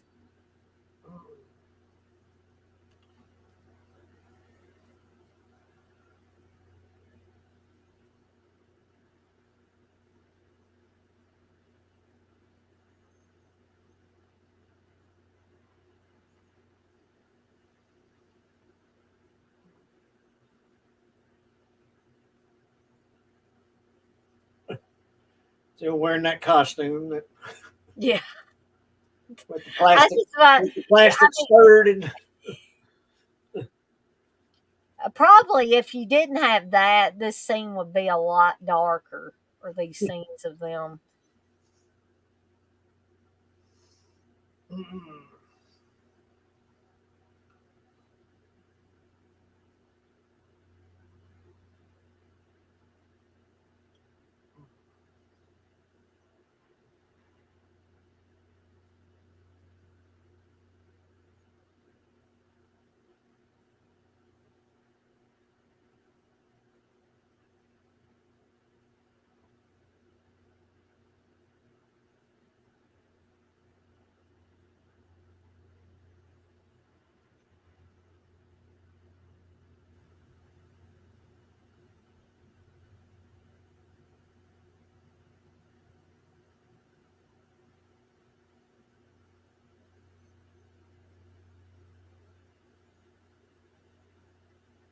I'd say they're a little pissed off, wouldn't you, Jay? yeah.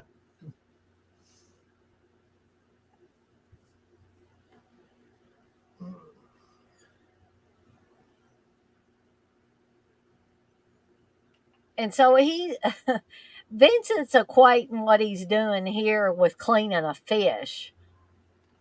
I treat Oh. my stock better than farmers treat their animals, man. Doing a lot of them a big favor.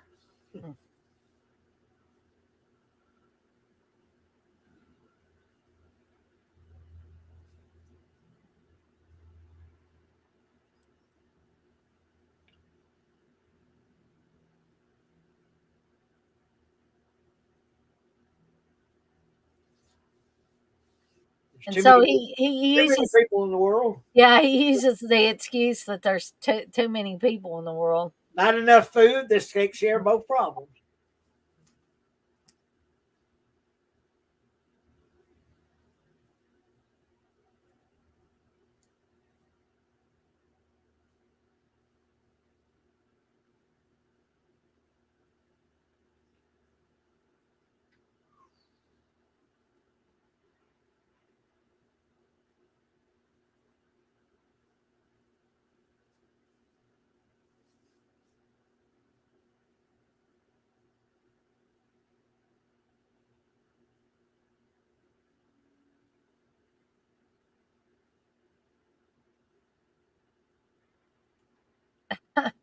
So he's saying that his brother Bruce is the biggest cannibal in the whole county.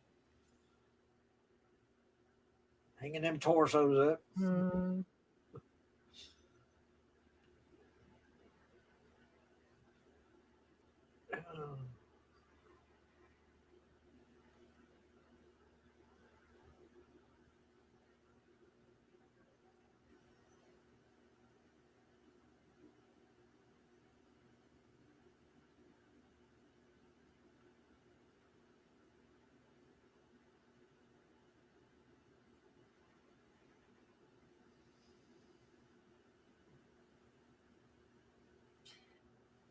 So Terry's trying to find her escape route here.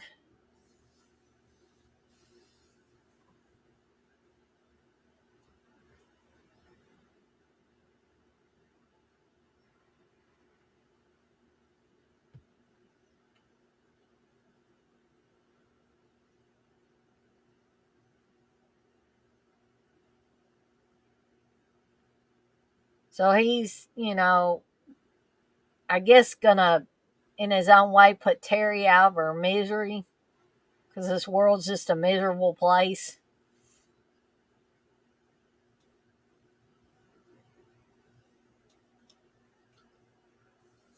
This has always been a standout scene. This with her on that Oh, table yeah. with the blade and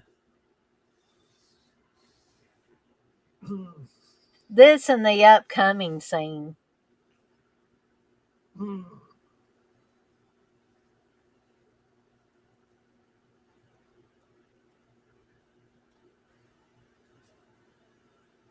So there's Bo.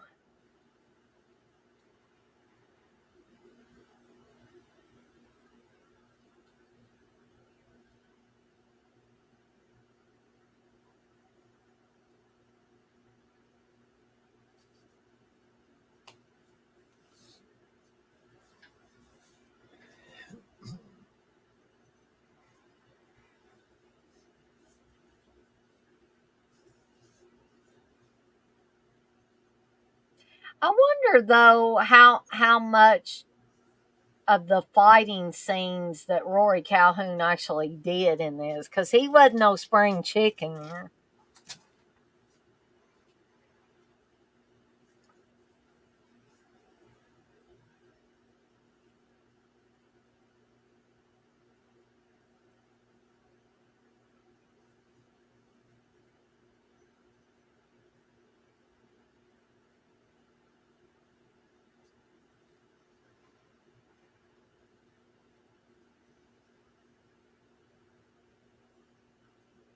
So Bruce has come to, and there's that televangelist preacher again on the TV.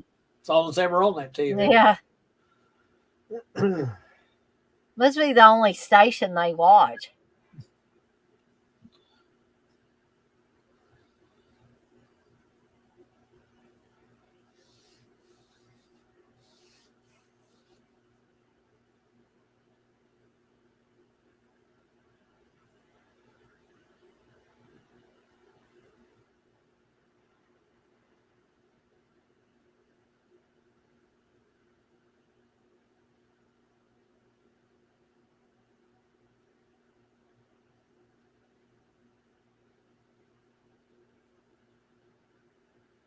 You gotta love this. What other movie has the antagonist with a pig's head on and a chainsaw? And why exactly? Yeah.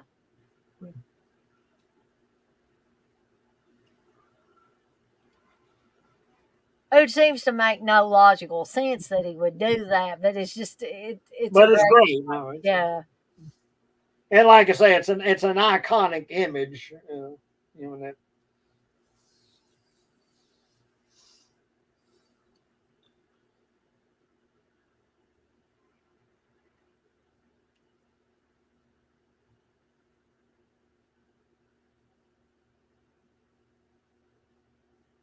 This is the type of movie that I would want to watch somebody's face the first time they're watching it. Yeah. And get their reaction. Well, like I say, watching it with my daddy for the first time, and Mm-hmm. just, because I had seen it before. I'd shown it to him and watched it several times with my friends, my two friends, Barry and Mark. And it was a frequent rent. Yeah, I believe the first time I saw it, I rented it.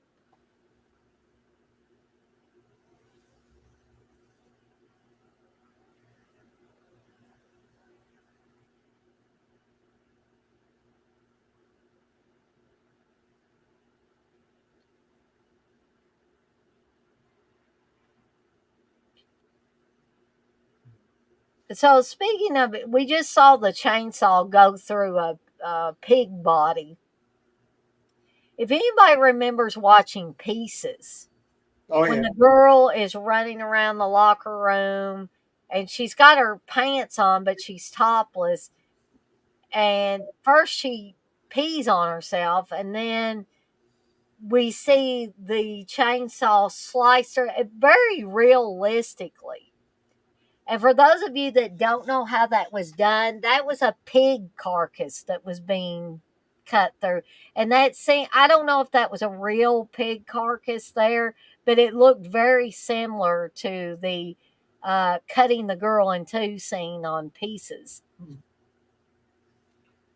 one of the most memorable Pieces. Exactly. The ball crushing finale. Oh, That's all I'll say.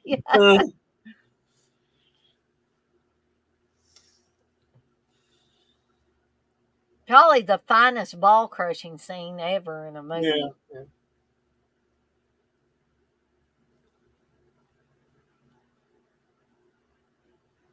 I used to have the poster to Pieces hanging on my wall, and I have the poster to Pieces, but I think it's me and Steve have a lot of our posters in poster sleeves because we don't really have a lot of room to hang them up and stuff. Um, so I do have it, but I think it's over there in Steve's poster bin. ooh,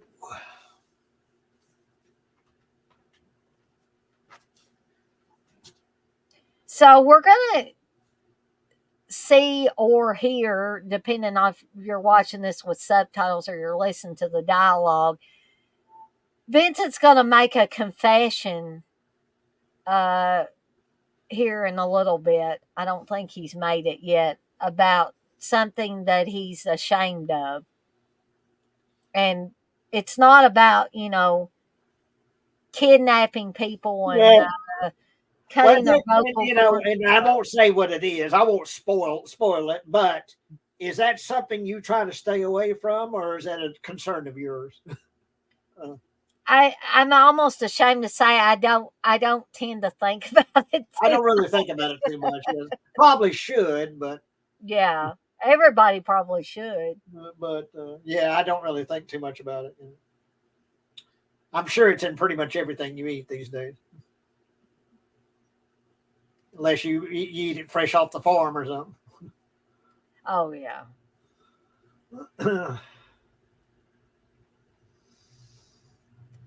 So he's telling Bruce he can have the motel and the garden,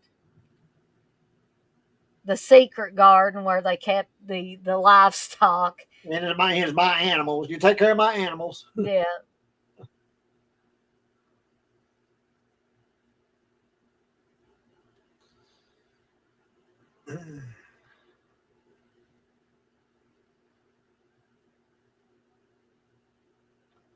Whole life has been a lie. I'm the biggest hypocrite.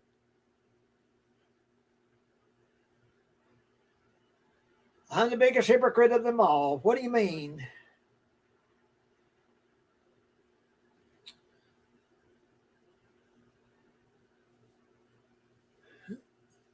My meats, I used preservatives. Oh Lord, the biggest sin you could ever commit, right? Use preservatives. That's his final word, preservatives.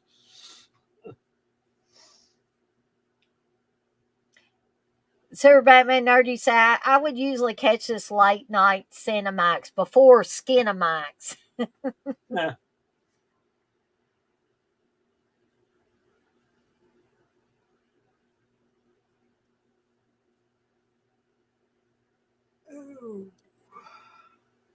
Well, we've had a pretty good turnout for this one, Jay. We've had around 10 or more people in here once the movie got going.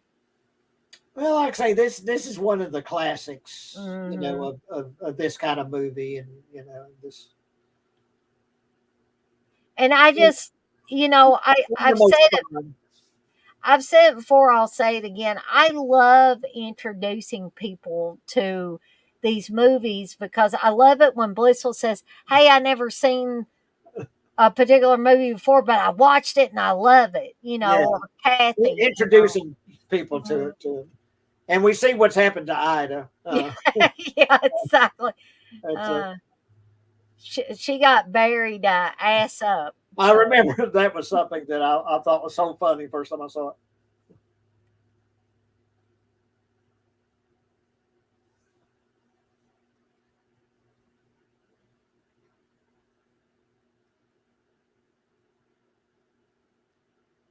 so evidently Bruce ran away from home at 11. Yeah. Yeah, you speaking of that though, this is one of those movies that I would like to turn people on to that hadn't seen it. Oh yeah, Motel Hell, Basket Case. basket case. Yeah, Yeah, that's exactly. another example of where you just got to see this. I mean, I love to watch people's expressions, and I don't always get to do that, but I still do get the same joy. Like if I get a voice message from Blissful that says, "Oh my gosh, I watched that movie you were talking about, Dana, and I loved it." Yeah. Well, this is one of those examples of a movie that's fun to turn people on to that never seen it. This one, Basket Case, Reanimator. Texas Chainsaw That's Massacre. the Chainsaw Massacre. Mhm. This like, yeah, well, you just got to see it. You just, I would even put the Evil Dead in there. yeah, yeah. Just say, well, you see it, and then we'll talk about it. We don't want to talk Yeah, about it until you see it. Then see it first, and then we'll talk about it. yeah. But it's just a movie. You got to see it. Well, yeah, I think this is one of the Motel Hell's one of the classic low budget, gritty, sort of almost grindhouse type of movie that I grew up on this movie. There were many others I grew up on, but this is one that really stands out.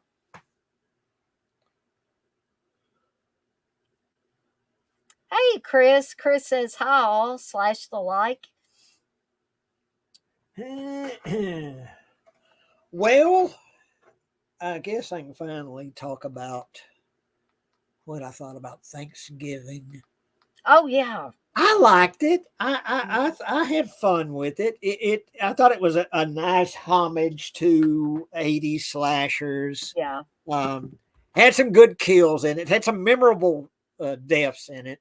Um, uh, you know, uh, the the whole business at the parade, that was fun. Oh, yeah.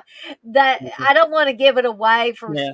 people that hadn't seen it. Well, if you've But seen whoa. the fake trailer in the Grindhouse film, the Hmm. fake, you get some moments like, well, the classic one is the headless, guy that's in the what is it? It's what is it? A costume? Is it? It's a Yeah. turkey costume. He's in a turkey Yeah. costume and he gets his head cut off and is walking around without that. You get that moment in the movie. Uh, Uh-huh. it's a And little bit. I totally wasn't expecting that either. It's a little different, but you get that moment in the movie. Um, So Jay, I have to ask you, but there's some we got fun deaths in it, fun gore moments in it. we've got the And Deadites rating scale. So what would you give? How many Deadites would I'll you give it a give? 4. A I'll give it a 4? 4. All It's right. something I wouldn't mind watching again. It's something that I'll return to and watch it again sometime. No, I enjoyed it.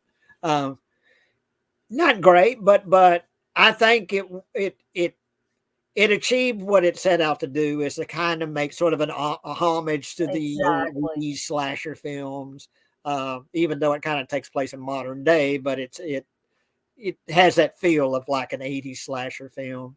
Um, Hmm. and no, I thought it was, I thought Eli Roth did a good job there. Yeah, people may disagree with me on this. They may say, Dana, you're taking this a little bit far. But I think it's the best damn thing that Eli Roth ever did. And I would tell that man that to his I face. think so too. Yeah, I think so too. Because I mean, I like Cabin Fever. That's the one that Cabin Fever was yeah, probably the best of the you know, bunch of the ones. whenever I say that, I get particularly from Uncle Bill, I'll get an eye roll. Oh God, Jay, Cabin Fever. But no, I like Cabin Fever. I actually have fun with Cabin Fever. And saw that one in the theater when it come out. I saw. I'm trying to think what Eli Roth's movies I've seen in a theater. I think only two. I think it's Cabin Fever and Hostel. Is the only two I've seen in I the don't theater. know if I've seen any of his in the theater except Thanksgiving. Um, well, Super Batman Nerd, Jay can correct me if I'm wrong on this, but it did have Thanksgiving did have a trampoline kill in it, did it not? It does. It's different. And it's much more graphic in the fake trailer. I guess You know, that's what he's she's referring to. He she's said, "I speared wish." in the groin in the fake trailer, but Yeah, she's yeah, not in the movie. But she is killed on the trampoline, all right. She's yep, speared several times, and, yeah, and you exactly. know she does die on the trampoline, all right, but not the same way. Uh, but So, I think Kathy's talking about Motel Hell. She said, "I like this movie. It makes my top 10." mm, yeah. No, it's a whole lot of fun, and it's a classic of that kind of movie in that time period. Um, And Chris says Motel Hell is gritty grindhouse like. Have not seen yeah, it in years. Yeah, definitely gritty and grindhouse like. That's perfect. this is the great kind of movie that you would watch like at a drive-in, or Or a midnight yeah, showing or midnight something like showing or something like that. Yeah, it's that perfect of that kind of movie. Um, I mean, these are the best movies because they're not meant to be taken seriously. I think sometimes people take their horror too seriously. And there are horror movies or movies with horrific elements in them that are definitely made to be taken seriously. But the majority of slasher films, especially slasher films from the 80s, I don't think the makers of those films had any preconceived notions of people taking that stuff dead seriously. I don't think they did. yeah. Um, Well, particularly in Motel Hell, you can tell they wouldn't yeah, take no. well, they wouldn't take it that seriously. I worry about somebody if they took a film like Motel Hell seriously. You were supposed to have fun with that. You were supposed to, and just Yeah. it's Now, um, I would love to stay on here all night, but I'm probably going to have to go to the restroom, and I might have to go to the restroom sooner rather than later. But if Jay wants to stay on here with me about 5 more minutes or so, we'll get things all tied up. If y'all want to ask us any questions or anything like that, like when's the next TMI show or whatever, I guess. well, Uh, that's up to Kathy because, like I said, I think that's something we should do with Kathy. Is do yeah, TMI we shows with definitely Kathy. need to do it with Kathy. We kind of did a sort of another sort of And TMI show yesterday. impromptu. It's already got a T-shirt. It does already have a T-shirt. It has a T-shirt. But y'all go watch that. Go watch the celebration of Freddie, the Freddie celebration, and we celebrate Freddie all right. Yeah, we did. I just have this image of if Robert England ever came across that and said, "Hey, they're talking about Freddie." And then he's like, "Holy shit! What happened here?" And then certain uh, just we get into other subjects. Like I say, I blame myself for that. I take Oh, it in that Jay, direction. no, It that's was my fault. You Um, know, I wasn't protesting or anything. I just kind of went along with it. So if you're guilty, I'm guilty. So yeah. Well, I think that, and I think that it helps improve our audience in that way. Is that we go to, I don't know so much we go to extremes, but we go into areas I where, think word of mouth gets yeah, around that about stuff like that. we tackle stuff that you don't see in a lot of other streams. Hmm. Get into some areas that you don't go to. That typically would be, oh, you don't talk about that. That's private stuff. Taboo That's and taboo, or that's behind closed doors or something like that. To me, it's like, not really. It's like it exists. It happens.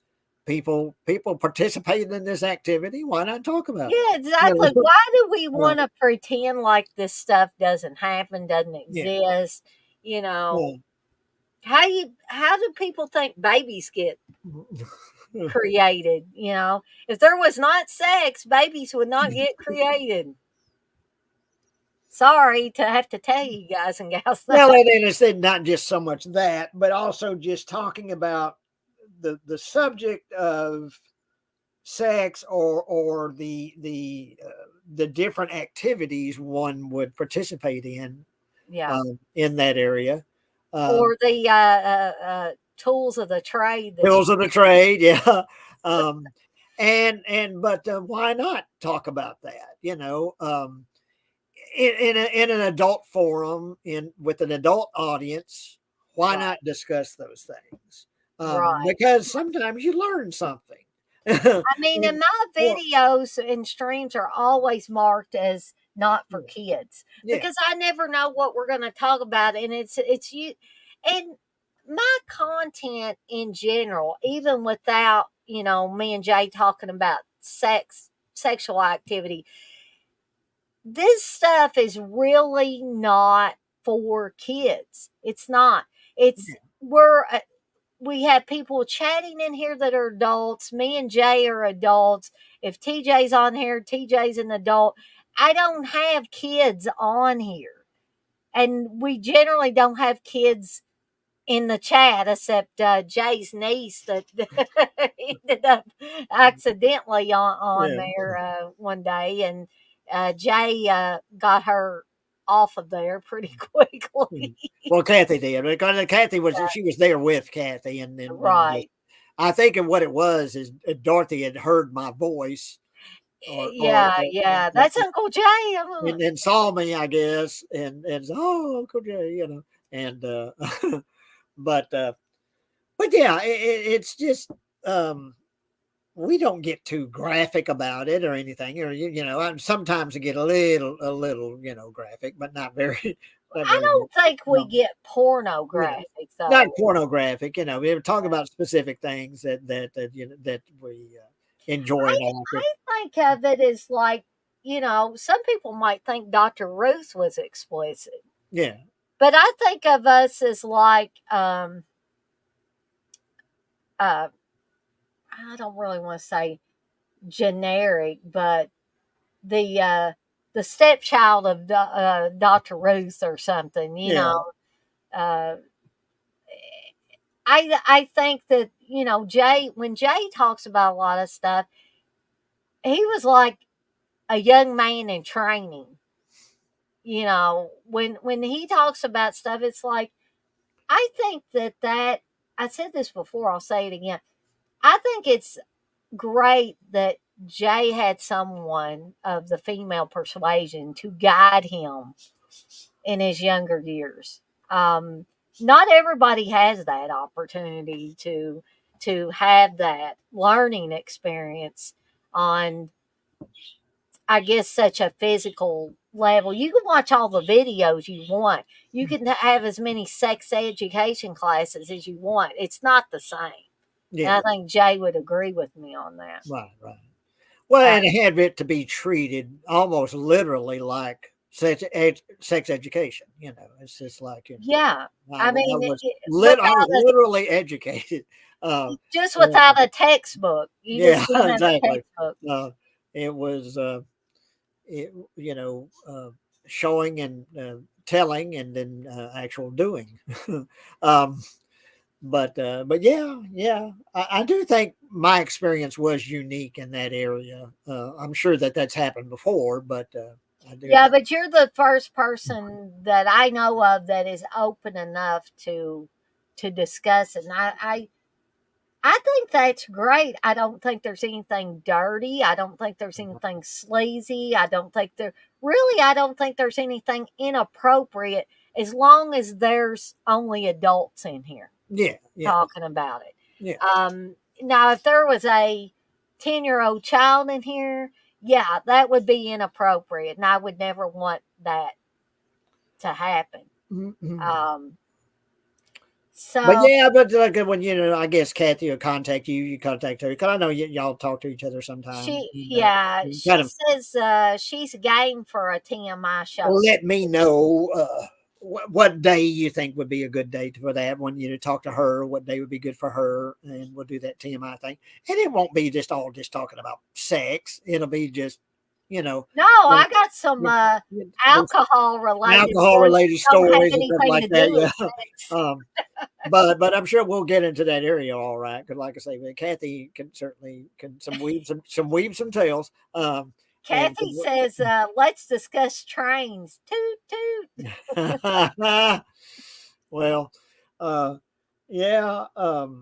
So Super Batman Nerd says it was a great stream. Thank you, Super Batman Nerd. Kathy says fun stream. Always enjoy you, Dana, Jay, and everyone. Um, Blissel says this was fun as usual. Great movie choice. Super Batman Nerd does want to know how many views the TMI show has gotten. Well, let's take a gander, shall we? Let me scroll down here a little bit. Mm-mm. Holy crap! I ain't looked at this for a while. We have 747 views Hmm. on the TMI show. Well, let's get that up to mask level. Come on. Yeah, let's get Yeah, 7,000 views on yeah, that. let's Uh, for the TMI show. Yeah. Blissful says it's the cooler version of Dr. Ruth with dead pit drive-bys. Yeah, like I say on the design for the dead pit drive-by t-shirts. You know you finally made it when you get dead pit drive-bys on your streams. uh, I think Wes. At least, I haven't really heard from from Uncle Bill, but I think Wes enjoyed that design. I thought he found it humorous.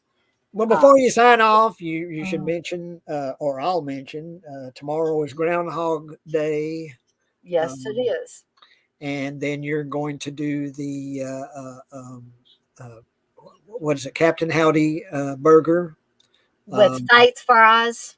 Yeah. with faith fries, yeah, um, and uh, so yeah, um, and today was cold, but then tomorrow it's supposed to be close to 60, and then from there it's just supposed to go up and up and up and up. And then we've got a couple of days next week in the 80s, 80, 81, 82 degrees, something like that. Yeah.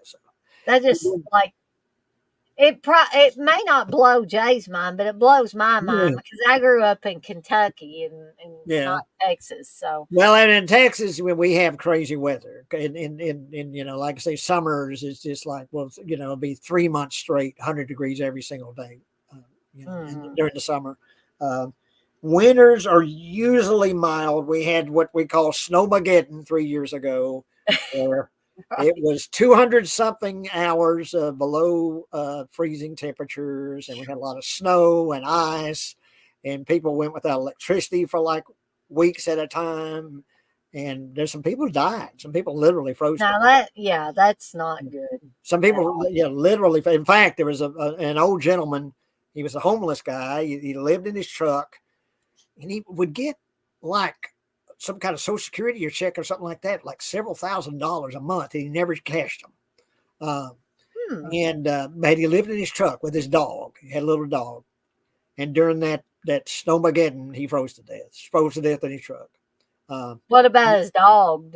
I think his dog survived. I think someone saved the dog, but he died, and he was elderly, you know, and wasn't in great health to begin with. But yeah, he froze and died that way. So yeah, That's that a was shame too. And you know, with him getting those checks, he could have, you know, rented a Yeah, they had place. found like several just uncashed checks, and I think he got like $3,000 a month or something like that. I wonder if Yeah, he was, yeah. you know, was he suffering from dementia I or think he had some mental issues. I do. I don't know exactly what the specifics were about that, but I do think he and had some. just didn't know better that, Yeah, you I don't know, know, but yeah, you know, just, that's sad when people don't have somebody to watch out for them, yeah, yeah. you know, because if somebody was watching out for the poor guy, he probably would have been warm and safe and all of that. So sad. But yeah, and then after the 80s, we're getting a cold front, but it's supposed to knock it down maybe 5-10 degrees, just like in the mid 60s or something like that, you know, back in the 70s. So yeah, we had that freeze last month in January. We had what was it, 2 or 3 days below freezing. You know, Mhm. had a couple of days of hard freeze. Had 1 or 2 days that was close to zero in the morning. You know, there was sub-zero, or but that was our freeze pretty much so Well, far. I guess I can show something off here. Hold on just a second. I have been told by at least two people, one of them being Blissful, that I should, when I go to these conventions and stuff again, that I should have some kind of either business cards or postcard type things, something to promote my channel to hand out to It's kind of either like what people. Dead Pit did, and Yeah, what kind of. was that? It was what was that? It was on the flip side of the card. There was a company that would make those I postcards. think was it Vistaprint? Because I know I've been looking at Vistaprint. Some kind of, I don't know what the deal, what they arranged with that, but they just get hundreds and hundreds of those cards Oh made. yeah, They'd Westcott. send me Yeah, just big old stacks of those things, and I'd hand those out at conventions, and hand them out to other people that would put them out too. Put them on tables and stuff. but this is hopefully everybody can see that this is what I have come up with. And I can get the postcard size ones. I can also get business card size ones. So, Jay, what do you think? I like that. You like it? Is there anything on the other side of it? Um, Actually, when I get them printed, there'll be like if you flip it over, it says thanks for your support. Um, and has Deadites on deck on there because I figured I'd put so much on here on the front. I probably didn't need to put a whole lot on the. Well, and that's one thing that you're just sort of advertising one thing, but once people would join your channel, of course, they'll see all the other stuff that you do. Right.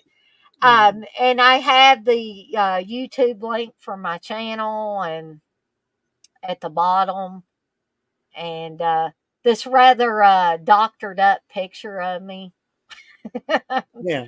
that I use. Well, no, I like it. Uh, Blissful says she loves it too. So that's what I'm going to be. I think Steve was kind of, when I told him about it, he was kind of like, do you really want to do that? Because I told him that, I'm not going to force anybody to take them or anything. But I thought, maybe when I meet Robert England, I could say, hey, if you get time, maybe you could check out my channel. I'm doing a retrospective on your films that you were in, just a little advertising, give them out to people that are attending the convention, give them out to people that are guests at the convention. And it's like I told Steve, I said, they can crumple it up and throw it in the trash if they don't want it after I leave. I don't think anybody would really do that, but they'd have to be a really code person, I think, to do that. I mean, it's just a postcard or a business card size thing. So Yeah. you can also get it on ink pens and other things as well from Vistaprint. So um, tons of ways that you can advertise. Um, oh, thank you, Blissful. Blissful says I have beautiful curls in that picture. Yeah, my hair was kind of curly there, and it is curly if I don't straighten it. Which Steve likes me to straighten my hair. He likes it, real sleek and straight. But a lot of people tell me now they like it curly. So I guess it just depends on who you ask. Um, Jay, I'll put you on the spot. How do you like my hair?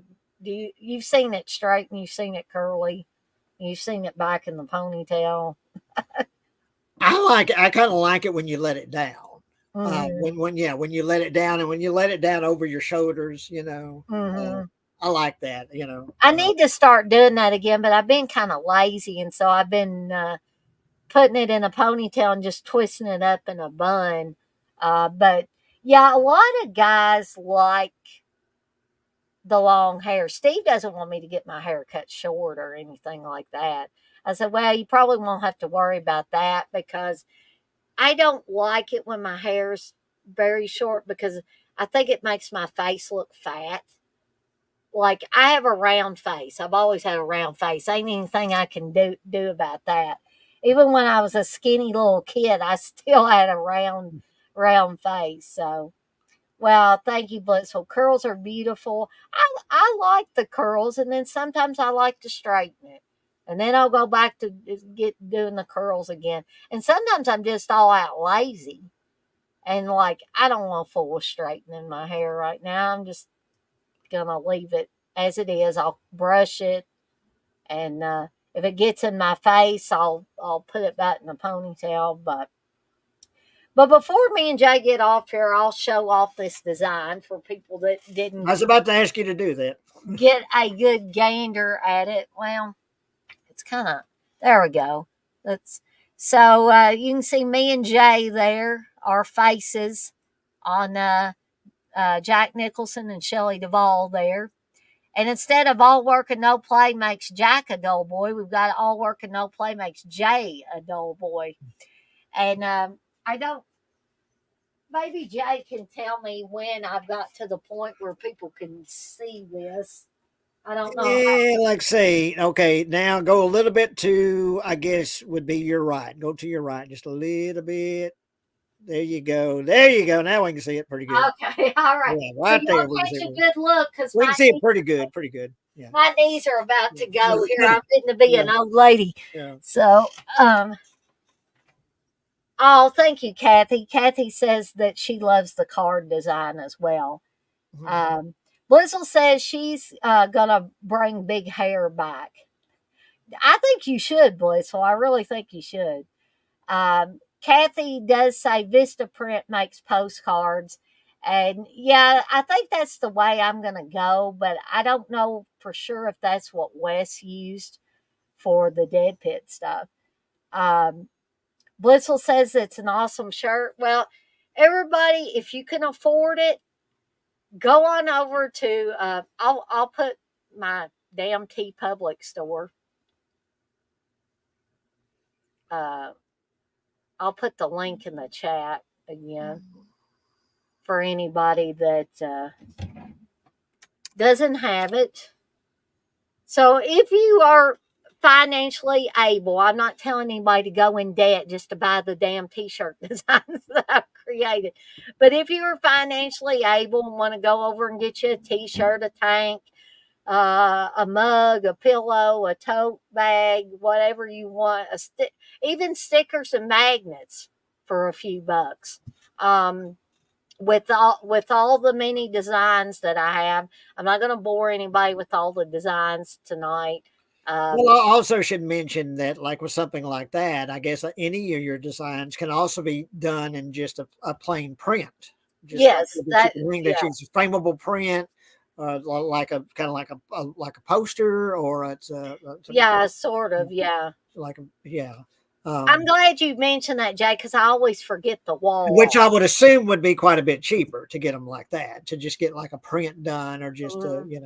And um, there might be people that don't wear t-shirts very often. They wear other types of clothing mm, and would they like the design, but they're like, I don't want to buy a t-shirt, or I don't want to buy a sweatshirt or a tank or anything like that. I don't want to buy clothing. So there's a lot of different options. Um, Actually, I could probably tell you guys how much the wall art is. I think they have different I think they have different sizes of the wall art. So like the mini, the 6.8 by 12 is $13.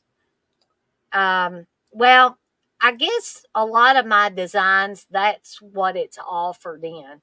I think if you have bigger graphics, then they will have different sizes. But the 6.8 by 12 is the size you can get for any of the designs that I have on T Public. And probably some people that don't know a lot about T Public maybe have never been on the site. You may think they only sell T-shirts because they're called T Public, but they do have a lot of other they items. sell coffee mugs. I want to get me a coffee mug now. Actually, when I had the two older designs on there and nothing else, I actually bought my mom a mug and had it shipped to her. And Dad was looking at it one day and he says, "That Dana on there?" And Mom said, "Yeah, it's her." But I'm glad that I started doing other designs, and I'm glad that all of you guys and gals encourage me.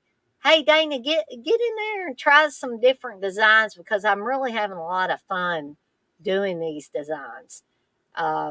And this one in particular, I was so proud of myself when I finished it. Yeah. Um, because I mean, it wasn't like I spent 10 hours on it, but I spent some time on it, getting it all to look a certain way. And then when I started the back part of it and put Steve's head on Danny Torrance's body, I would.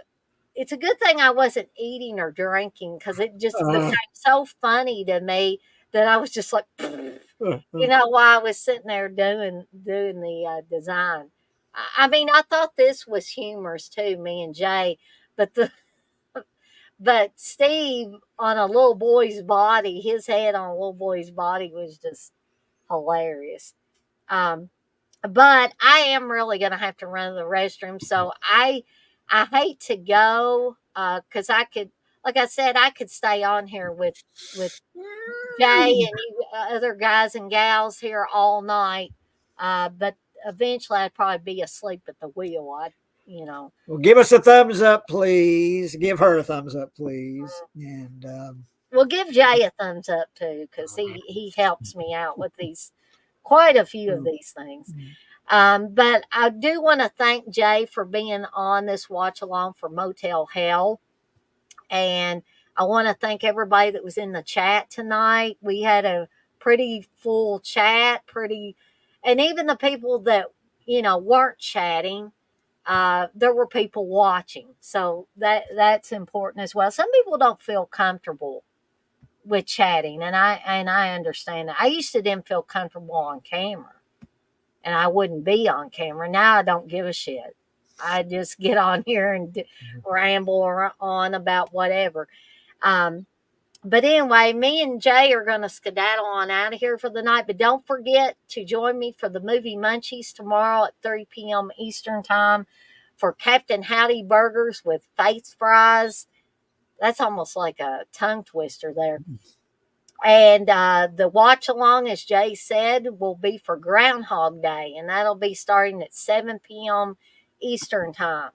So y'all have a great rest of your night, and I'll see everybody next time. So Night, Dana. bye. Hi, y'all. Bye.